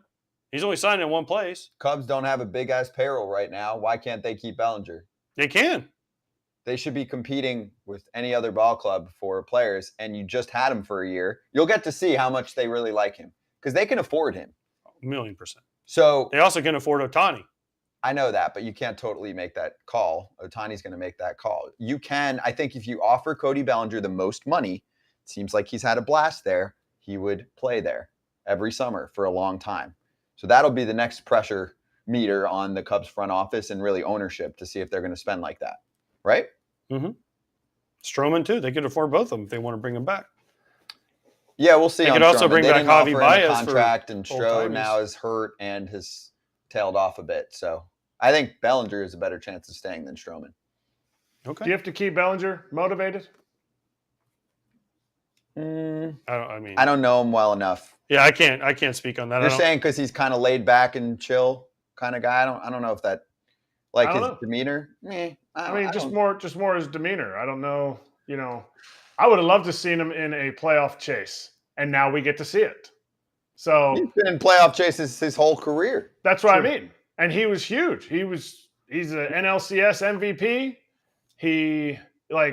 This is the kind of guy that I think he gets going in situations, in the sense of he's got a free agent year this year. He's out in the playoffs, huge home runs in the World Series. This is the kind of guy that needs to be on this stage. Right. You want him. He wants to play with a winning ball club. It would be weird for him otherwise, playing with all. Yeah, but when he signed with the Cubs, he didn't think they were going to be winning. Nobody really thought the Cubs were going to be that good this year. Everyone had them probably third in the division to start the season, right? Behind Milwaukee and St. Louis. Now, St. Louis has been crap all year. Mm-hmm. But Milwaukee's there, and the Reds have come out of nowhere. Yep. So, he signed there because they were the one that gave him the best offer. Thinking maybe, I'm going to get traded at the debt. Listen, Eric will tell you, when you're a veteran guy and you sign a one-year deal and you don't sign with a great team, you're thinking in your head, I'm here for 3 months and I'm going to be shipped off somewhere to compete. If I'm having a good year, then they're going to ship me off and get something for me. You get a month-to-month contract. Yeah, you know why you're okay with that too? What you said, the qualifying offer. Did he not get one from the Dodgers? He didn't. I doubt right? it. I don't think so. No, I think he got non-tendered. He got non-tendered. Yeah. He wasn't a But I'm saying now he could get a QO if he had gotten traded. That's the one thing that always pops up. I've spoken to players off the record where they're like, trade my ass. Because what teams do, even though I don't think it's going to hold him back from getting a big deal, they still try and use it against certain agents. Now, he's at the top of the market, but no, they'll say that. They'll be like, oh, that's costing our team X amount of money in draft money because you've got the qualifying offer and we're going to be punished for that. Now, there are some guys that have already had qualifying offers and they're not going to get them again. You can't get it again. You can't get it twice. No. So Stroman. Yeah, Stroman doesn't get one, but different situation. Different strokes for different folks. Yes. Let's focus on Houston and Baltimore for another moment because it's probably the best series going right now. Two of the best teams in the American League. Yes. Let's not talk about last night. That was a bet. That was one of the worst beats I've ever seen. For betting bad luck purposes. for closers. It's not like it was unlucky though. Yes, I have. Well, no, it was bad, dude. I've had brutal. Did losses. you see the ball that the center fielder? So Jorge Mateo, tough play, but made a great catch yes. on Jordan earlier in the game. He could have prevented that. He was close, and it was catchable. It was but it was a very tough play. It was a very tough play. No, it's not on him. It's no one's looking at that going, dude, you blew the game. But then there's Oriole fans who are going, Cedric Mullins would have caught it. Okay. So would Torrey Hunter. Yeah, yes, it was Houston being clutch. They've got Jordan, Kyle Tucker, who are the guys that were kind of behind the scenes, the young guys with less pressure. Tucker hit the home run? Mm-hmm. Did you see the pitch before the home run? I don't remember. 102 up, foul tips it. McCann hits his glove and goes, and it hit the barely the outside of his mitt. and it barely drops, and he reaches down, and right after it bounces, he grabs it, and they're like, damn it, and next pitch. Bah! Grand slam. And that's a bad beat. Who's better, Houston or the Rangers? Or the Orioles, really? Like, who's the best team in the American League Those right are now? three best. Those are the three for me. That's clear cut for you? Yeah. Yeah. I would say position player-wise. No. What Twins, about the no. Mariners? No. They got to No. get in first. They're hot right now. I mean, You love that they're hot. You love selling your Mariners. oh, he's trying so hard. No, I'm Oh. conflicted, actually. I'm conflicted because, yes, I've been steady on Mariners and Padres that they're better than we think they are all year. And Padres but the Mariners are starting to prove that. But I just hate the trade. It's not even just because Seawald comes on the show a lot. I just hate, you guys know if you're on that team. It's like, dude, why did you have to do that? And Depoto's going to say, I just gave you 2 more position players. But I'm like, no, you could have traded a prospect. We've been rebuilding forever. Yeah. I feel like they've been cheap too. They've made multiple moves. I don't want to get too deep into the weeds on this. They've made multiple moves to save money. Why did they need to save money? They're making a ton of money, and they tanked for years. Shohei, what? Like, you're saving a few million here, a few million there. Does Like, Nintendo still own them? I have no idea. Back to the whole which team is the best? Because I'm not going to go into the Seattle being cheap because there's too many teams that are doing that. True. I'm going to flip-flop from the Rangers to the Orioles. Probably not the Astros. I'm just going to kind of be like, whatever, the Astros are going to do what they do. But the Rangers, I think it's the Rangers and the Orioles. I think Wow. I mean, because the Astros are always good. Like anytime you have Kyle Tucker and Yordan Alvarez in the same lineup, you are an absolute force. And until you can get those guys out, you can't even worry about the other guys. Altuve, Bregman, Pena came over the big hit in the 8th inning against Cano, who's been struggling. But anyway, I'm going to flip-flop between the Orioles and Rangers. And right now I'm going to say the Rangers. They have all those injuries, and they've won 8 straight. No matter who they're playing, they have all those injuries, and they've won 8 straight. That is impressive to me. But I love the Orioles lineup. I think those dudes are they're exciting at bats. They're exciting to watch. They remind me of the Braves a couple years ago. The Rangers? Offense? The Orioles.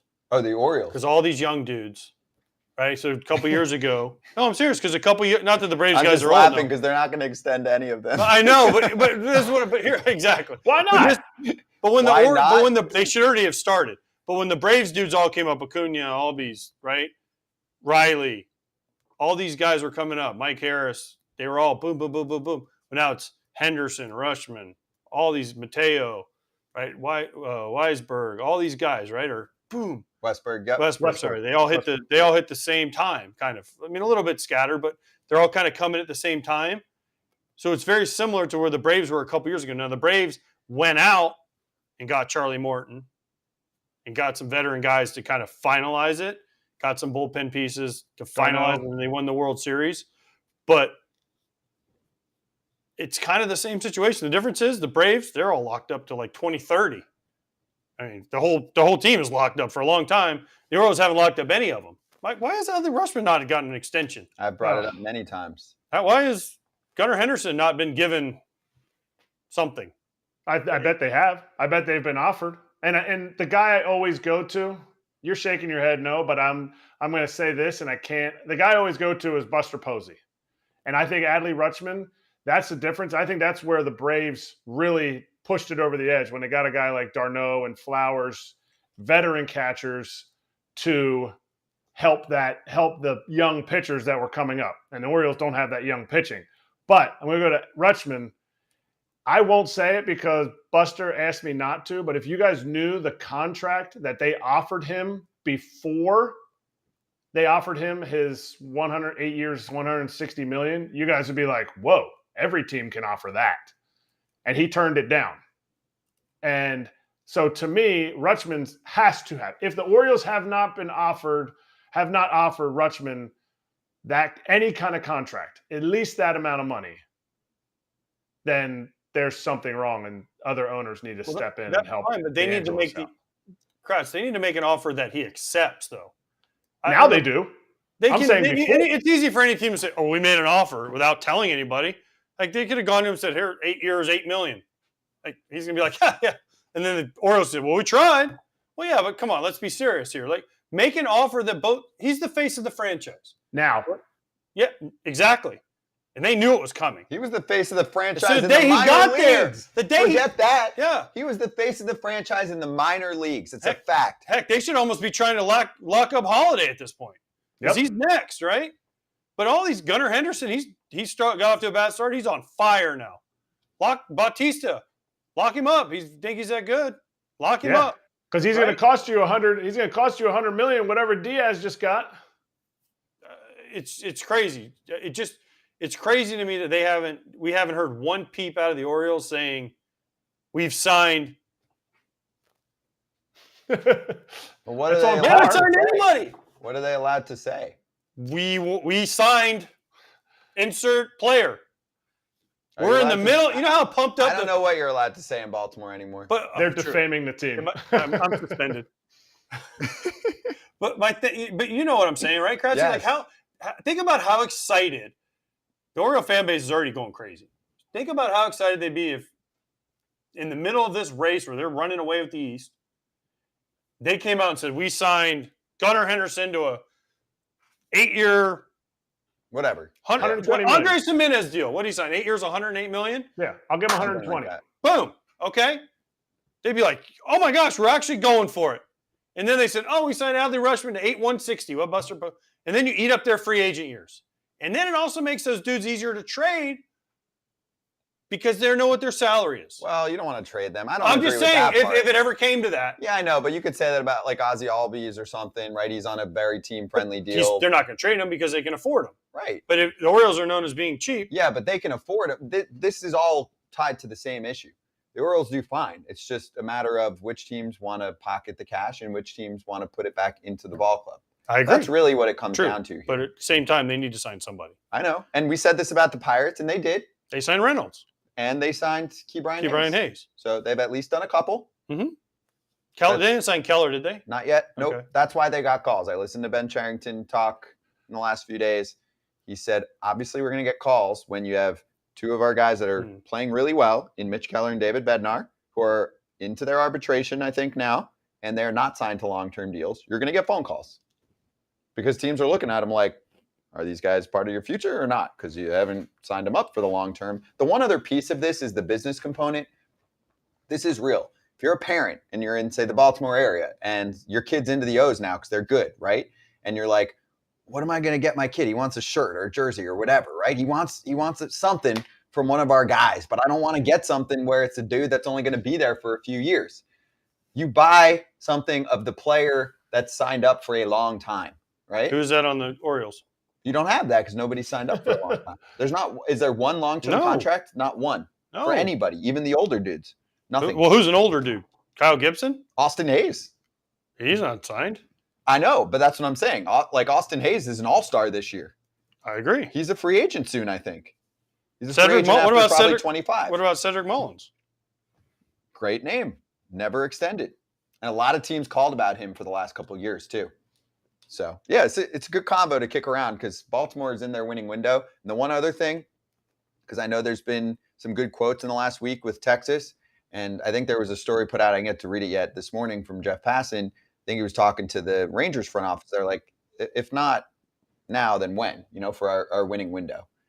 It's fun to follow a team like that to re-rise. They're reinvesting in the team. They're going for it this year. They stacked up multiple pitchers. Because the other example here is the Reds. Look at what the Reds did versus what the Rangers did. The Rangers had pitching, some was going down, and their general manager, who was a pitcher in the big leagues, said, fuck it, four more legitimate pitchers to what we have right now. The Reds did nothing, and they're way younger too, so some of their guys haven't been through this before. They've lost 7 of 8 games. They are suffering immensely. They're suffering more than I thought they would very quickly, which sucks because I think the Reds could have been one of the cool stories, and they still can. They're in the playoff race right now, but they need help. And now there's no more trades. What are you going to do? You got to keep dipping into your minor league system and say, I hope this guy's going to work out. Hunter Green will be coming back, so that'll help. and Lodolo hopefully in Lodolo will be September, I back. Yeah. I don't think you're comparing apples to apples. I understand you're comparing to a team that didn't do anything for for the trade deadline, and a team that was like, we're getting all the pitchers and we're just doing this. Like the Rangers they've been prepping for this for 3 years. They've been signing dudes. They signed dudes before they were ready to sign guys, and everybody talked about how, well, it's not quite the time yet, but they got them almost like maybe like a Jason Worth type of signing for the Nats, like probably a few years ahead of time, but it's going to give us some legitimacy. Where the Reds, I just think my fear with the Reds, I love what they're doing. I love what's going on. I feel like they're just too exciting of a team. And I explain that by saying, don't just watch highlights of the Reds. Watch their entire game. Watch what they do, how they play the game. I don't know that they're a playoff team yet, just because of that. And the big elephant in the room is their pitching staff. They just don't have the starting pitching right now. But they and their could bullpen have. is going to start to suffer. Like, what happened? I want to know what happened. Why couldn't they make a deal? Why weren't they in on? They didn't believe it. There were starters that were traded. Deep down, what Kratz just said. They didn't believe it. Rangers believed it. Chris Young was like, "This is our shot. Let's take it." Because he looks around and goes, like we talked about, American League, a little bit down. I mean, not that there's not good teams. Orioles, Rangers, Astros, right? Good teams.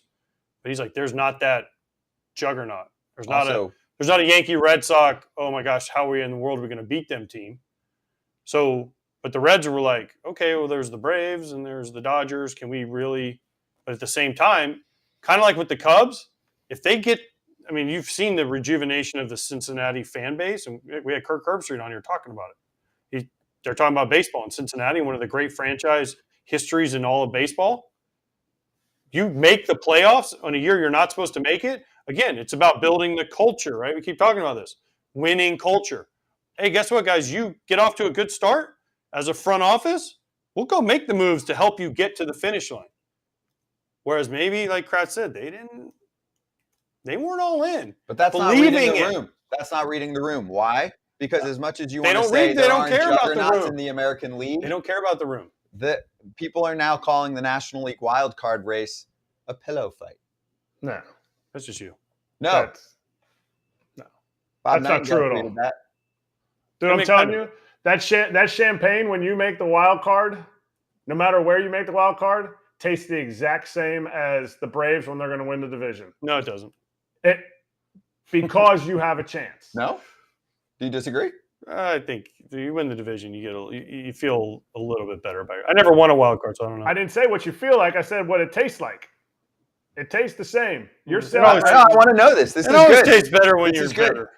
You've won divisions. You haven't won a wild card. He's won both, right? You've won wild cards and divisions. Yep. When you won both, was it the same thing? Like, hey, we got a ticket to the dance. Let's ride. Yeah. It's just you don't have that time to, when you win a division, you have that time to be like, all right, let's get set. Where when you win the wild card, you're like, all right, here we go. Another game. We're playing one game. It's time to go. We're going to win it. And it's just like, oh, I woke up. It's November. What happened? Like, so that's a different feeling. But you get into the playoffs and you've got a shot. Like, it's, and I think that's where, I said it before, I think that's where I think that Chris Young is coming from, the Rangers GM. He's coming from that spot, because I specifically hear that from him. I specifically hear that from him when he signed at the end of spring training in 2015 to come over to the Royals. Maybe it was the middle of 15.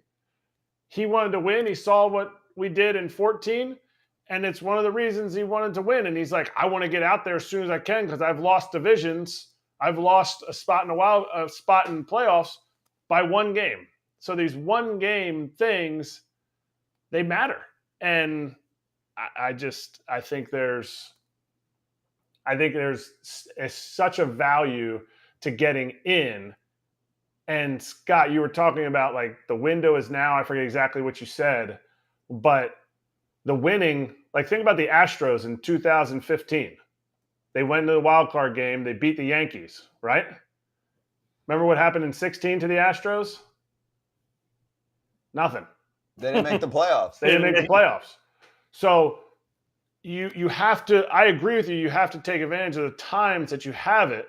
But in the room, when people are making decisions, there's the baseball people on the field, there's the front office, and there's the analytical people. And all the teams, if you look at all the teams and all their run differentials, the teams that stayed pat had good run differentials. Cubs, Padres had good run differentials. They're like, hey, what we're doing, the analytic people are like, hey, what we're doing, we're winning, we're going to continue it. Teams that didn't do anything, the Reds probably didn't believe it. The Diamondbacks, I mean, I guess they did a little bit. They got Seawald, but there's more people making those decisions than just the guys on the field who are grinding it out every day. Fair. And the Diamondbacks are falling apart right now, too. They've lost. Goes more than just the 7 in a row, 25 of 34. Ugh. Oof. Here's at least the Diamondbacks went for it, though. No, I agree. I mean, they didn't go all in, No, but they made a move to help themselves, which the bar was set so low this trade deadline. This trade deadline was a bust. It's a bad trade deadline, but besides the Mets shaking things up. Oh, wait. I said other than Verlander and Scherzer. I mean, Verlander and Scherzer are big names. Huge names, I'm saying, but there was a lot of moves, though. You know what you want. There were a lot of teams that didn't do anything, though. Lance Lynn, pretty big name. Joe Kelly. I'm not knocking the Dodgers. Actually, same thing. I am not making this up. There were plenty of articles like, oh, the Dodgers didn't do that much. I'm like, they acquired like 5 guys. Now, some of them might have been buy low guys. They acquired some buy low guys. Here's the thing you have to understand, though, about the Dodgers. Something. What? When for some reason, the last few years, when you put that Dodger blue on, it's like the Yankee pinstripes used to be.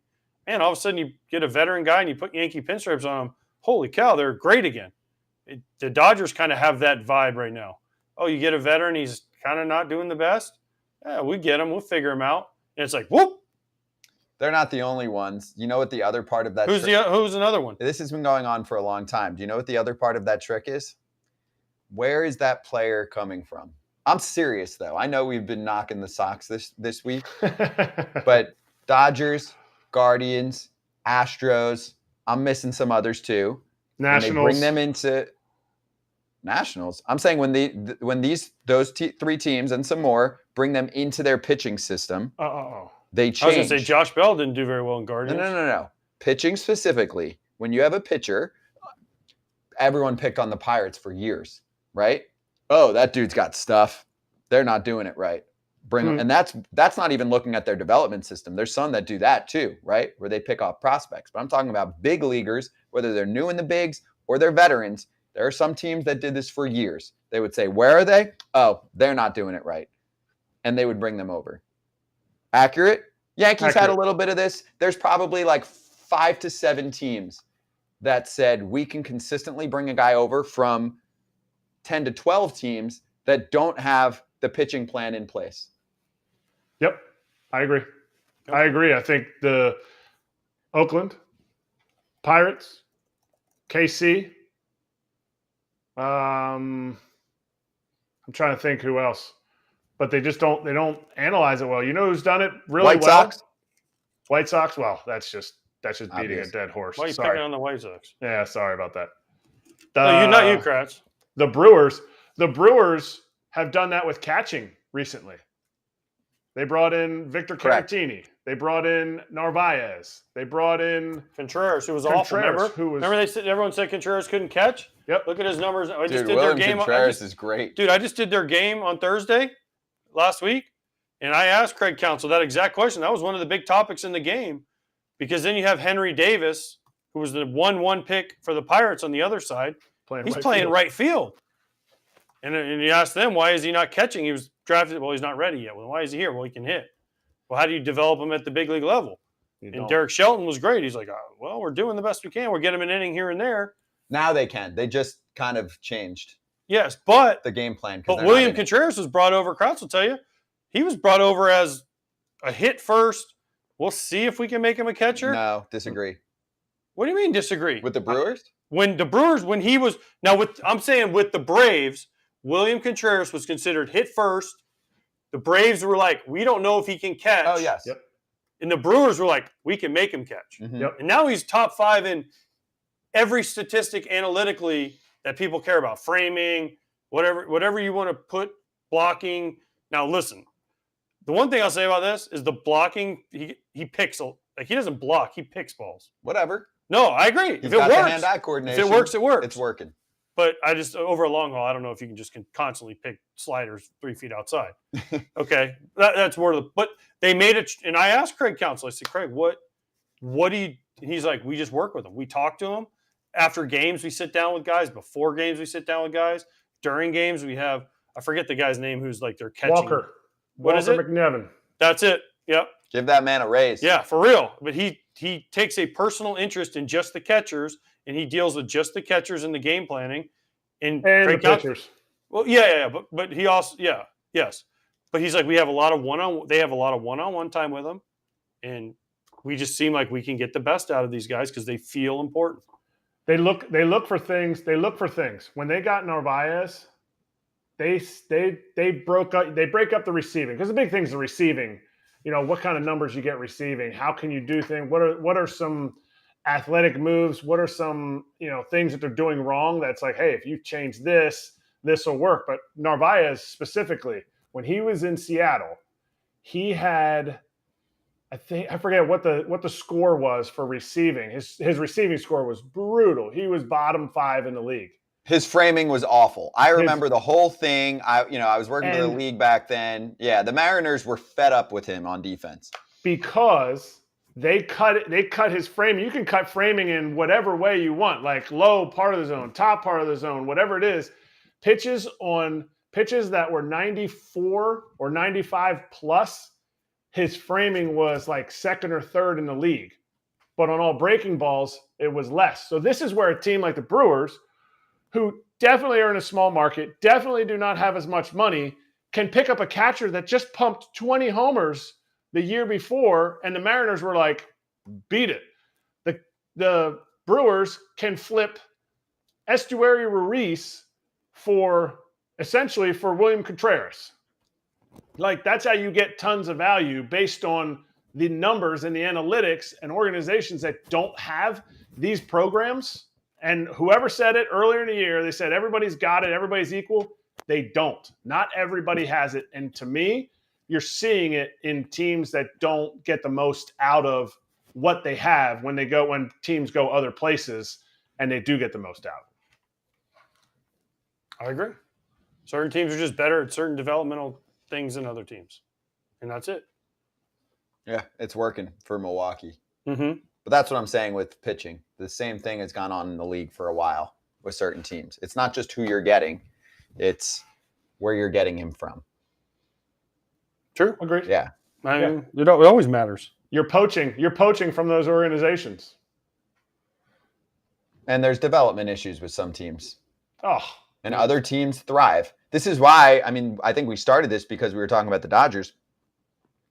You can be good every year, and they spend money both on their players and on their organization and on their development. They can pick at the back of the draft, and you can still be a dominant ball club. I don't remember the name, but they just picked up the guy from he's from Asia.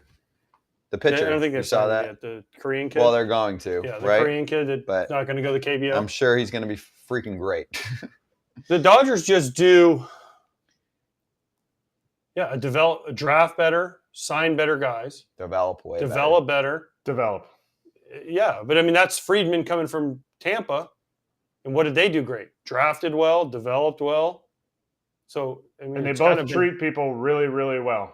They don't treat minor leaguers like minor leaguers. I think some organizations sit there in the minor leagues and go, how do you guys have leather couches in the minor leagues and big TVs? Like, we got to make this terrible. The Dodgers are like, okay, here, you guys want all our analytical programs? Everybody in the minor leagues gets an iPad.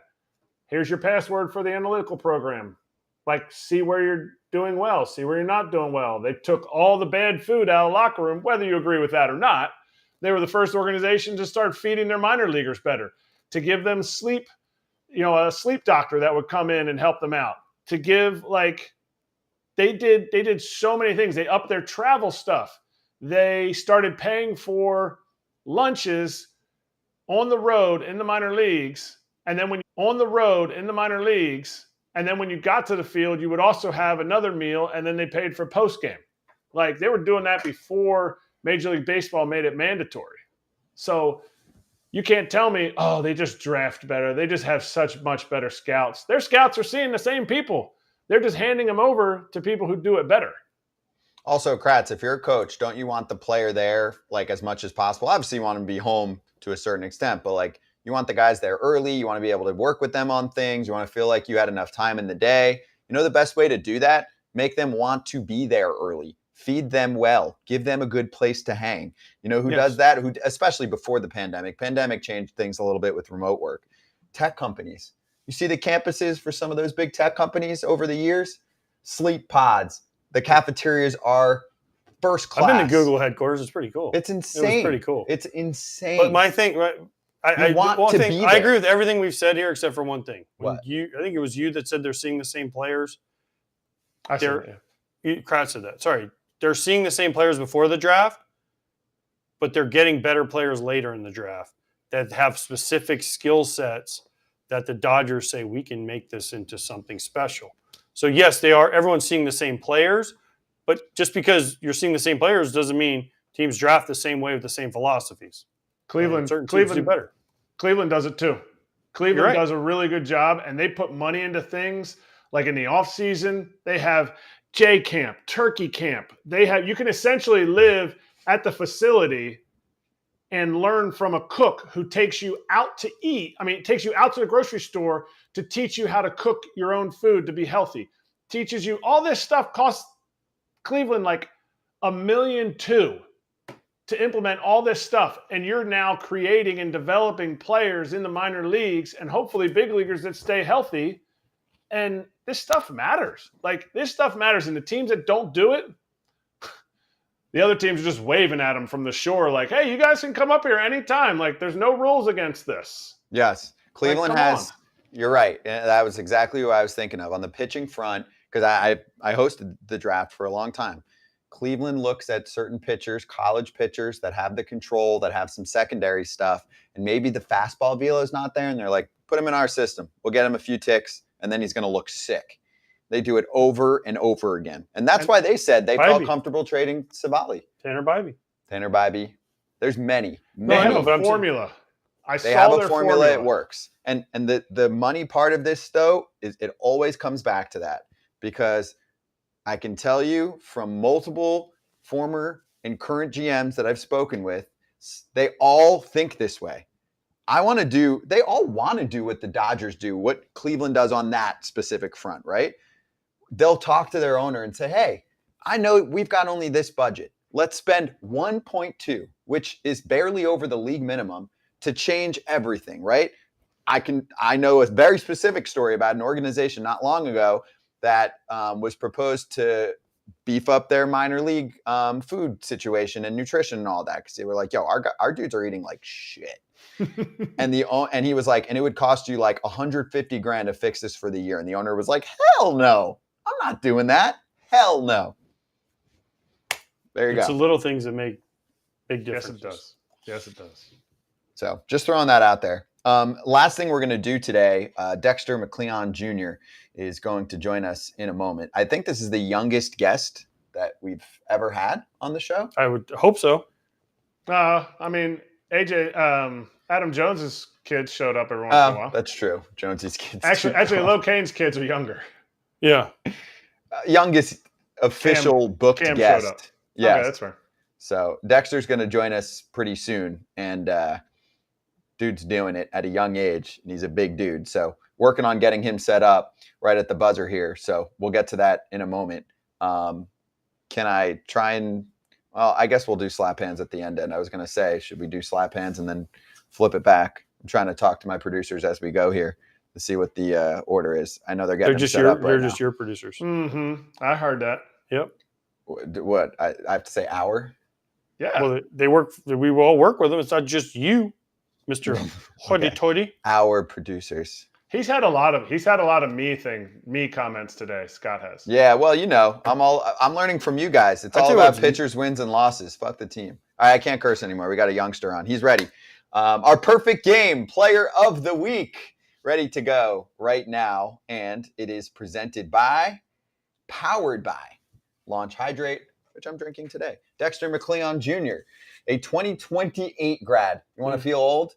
He graduates in 2028 from high school. I was like, from Suwanee, Georgia? Outfielder, first baseman. He throws hard on the mound. 5-tool player, obviously. Yeah, don't commit yet. Dexter joins us right now. Dexter, and there's his Instagram follow. How you doing? Great to have you on. Good. Thank you for having me. Of course. So what's your favorite position? Because you got 3 right now, right? Yes. Well, I like to play anywhere, but probably center field. Over Nice. pitching. You want to play center field over pitching, Dexter? It depends. If it's like pitching and hitting, then probably pitching. Okay, I was going to say, you could be Ohtani, I mean, you're throwing 89, 90 miles an hour as a 13-year-old. I mean, you keep going, you could be the next Shohei. Yes, sir. Hey, Dexter, you've got a pretty strong Instagram following already. What's your strategy when you're trying to talk to? I know it's crazy because how old are you, Dexter? You're 13? Yes, sir. So you are setting an example for kids that are younger than you. You're very young. You're very mature. You're a big kid. You're playing really well. So how do you try and set an example for players that are looking up to you, whether they're your age or younger than you, through social media? I'm basically just trying to be the best person I can to help the little kid become who they want to be, and I want them to be a great teammate, great person, and a great player too. Dexter, it said you hit 82 home runs in your PG games. Is this true? Yes, sir. Do your friends on your baseball team, do they get mad at you when you go to play football? Because it also says you play football. Do they get mad at you hey, you can't go play football. You got to stay around and keep hitting dingers. Nah, most of them play football too. Are most of them your size? Because you're an absolute beast. Not really. A couple of them are. You mean the coaches are your size? No, we have a couple players that are my size. Dang, what do you all eat down there? That's actually the question. No, I want to make sure I tee this up correctly, Dexter. So, do you know Riley Greene of the Detroit Tigers? Yes. So we had him on the show about an hour ago, and we told him we were going to interview you. And we said, what should we ask him? And he goes, what are your parents feeding you? What's your meal plan? I don't really have a meal plan. It's kind of just a bunch of protein and I don't know. I actually eat a lot of fast food. Oh, no, don't say that, Dexter. Yeah, but take me. Eat it. Okay, Dexter, it's the middle of the afternoon. What did you eat so far today, and do you know what you're having for dinner? Give me the step-by-step from the morning until the night of what an average day looks like for you. In the morning, I probably get Chick-fil-A or McDonald's. And then for lunch, probably eat a sandwich since I'll be at school. And then after school, I'll probably get something from the gas station. And then, so I'll have football from 7 to 9. So I'll get something after that, and everything's closed. So I have limited options. What's your favorite fast food? Taco Bell or something. Oh my gosh. What's your favorite fast food? He's 13. He can get away with that. I know. Chick-fil-A. Chick-fil-A. Okay, of course. That's he's clearly from the South if he's a Chick-fil-A. I love that. Dexter, your dad played in the NFL for a long time. Does he get mad that you look down on him? You're taller than him, and you're like, hey, Dad, I know you played in the NFL. I'm only 13 years old, but I'm up here. Nah, not really. He didn't really say much. Okay. He's kind of quiet and laid back. Does he push you to play football, or is he okay with you playing baseball? Nah, he doesn't push me to play anything. It's just my choice, my preference. What does he tell you about his playing days? Like, do you think it's cool to have a dad who, did so much in the NFL, or you're like, Dad, I wasn't even, were you even born when he No, had? I wasn't. No. Yeah. So what does he try and tell you about, his experiences going through the NFL, and also back when he was playing, and it's not that far back, but when he was playing in the NFL, you could rock guys. They've changed the rules a little bit to make sure, the blindside hits and some things like that are limited down. But back then, he played like with Brian Dawkins kind of years, right? Hit stick years for real. He kind of said like back then, like they're like more beat up. Like nowadays they're in pads like every day, but back then they're in pads every day and they're hitting every day, and like people were hitting way harder back then. Nobody hits the ball harder than you do. It said you have an exit velocity of 90 miles an hour. Do you ever get to play? You're 13, so you played 13U this year, correct? 13 and 14. Well, I played all the way up to 18U. That's what I was going to ask you. What's the oldest that you play against, and do you beat those kids up too? Yes, I do. Tell him. That's funny. That's good. Well, who's the oldest players you played against? I played an 18U tournament. Like we played Derek Curiel. He's like the number 1 player in the class of 2024. Curiel, But yeah, they we were had him on playing last up. week. We played his team. That's probably like best team we played. Best team I played. Did you get to talk to him? No, I didn't. Okay. Have you been able to talk to anybody? I know you got Drew Jones behind you in that photo. Have you been able to talk to anybody? I know you're playing and crushing at these perfect game tournaments. That's made an impact, where you've been able to get some hitting advice, pitching advice, or just have a cool conversation with what it's like for someone maybe a few years older than you, going through some of the similar write-ups, right, where people are talking about you at a young age, and you want to stay focused and make sure that you get to the goal, which I'm sure is to be a pro. Yeah. I talked to Cam Collier, Tamar, and RJ Austin a good bit. Like, they're some really big role models for me. What do you talk to them about? Yeah, those are some big names. Just about like staying focused and like hitting and trying to be a better player. You think you'd want to do the same thing that Cam did? Graduate high school early and then go into the draft early? Yeah, but if I go into the draft, it depends on how much money I get. I might take it, or I might go to college like he did. Well, Dexter, you got to graduate middle school first, so let's just make sure you graduate middle school before you graduate high school, all right? Get your first things going. I will. Okay. Dexter, I got to ask this because when I was doing some digging on you and your father, your dad won a Super Bowl with the Rams. He also lost a Super Bowl with the Rams to some guy named Tom Brady. There's a famous clip of your dad saying Tom Brady's overrated. Have you asked him about this? And does your dad still think Tom Brady's overrated? Yes, he still thinks he's overrated. Let's go! Yeah! Let's go! That's unbelievable. Yeah, he's sitting on the bench. They're playing in the Super Bowl, and he's like, Tom Brady overrated. Wait, what? Do you have that in you, Dexter? A little trash talk like that? It depends. Like, if you get me started, maybe. But like, if not, like, not really. Like, I don't know, not really. I got one for you. So Todd Frazier, when he would get really mad, he would say, "Your mom's a bad cook." Do you have a line that you'll say if you're talking trash with a team? Oh, it's got those slow. He'll be throwing like 85, which is kind of hard for our age. I walk back in the deck. I'd be like, "This guy sucks," or like, "This guy's throwing slow." I think that's every kid at his age. Yeah. They all strike out and they're like, this guy's so flat. This guy's flat. He's got nothing. I'm like, dude, you just punched down on 3 pitches. You got something. That didn't happen to Dexter, but other kids.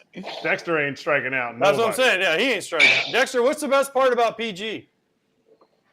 Oh, the experience and like you'll be at a tournament, you'll just don't know who will be there. Like, it'd be some random kids that like come up to me after the game and ask for like pictures and stuff and like autographs. Really? So they come up to you and ask for autographs? Kids? Yes. Yeah, because you know why? Because every kid, I have a 16-year-old kid. Kratz has a 16-year-old kid. As soon as we go to these PG tournaments, man, oh, what's his PG profile? Even in high school. Oh, da-da-da. And you pull it. Yeah, so Dexter is an internet sensation already at 13. Yeah, that's awesome. I think we need more of that. Hey, Dexter, so the last thing I want to ask you about is, for basketball, for example, we know guys that are making an impact and who could be a big part of the sport's future at a very young age. How can baseball do more of that? And you're doing a great job. I'm looking even at your Twitter of kind of nicely connecting with other kids that are out there and just other fans of the sport, right? Like we knew who, I'm blanking. Zion Williamson was many, many years before he made it to the NBA with highlight videos and all of that. So what can baseball do to get the message out more and have kids follow people like you and follow your path at a young age?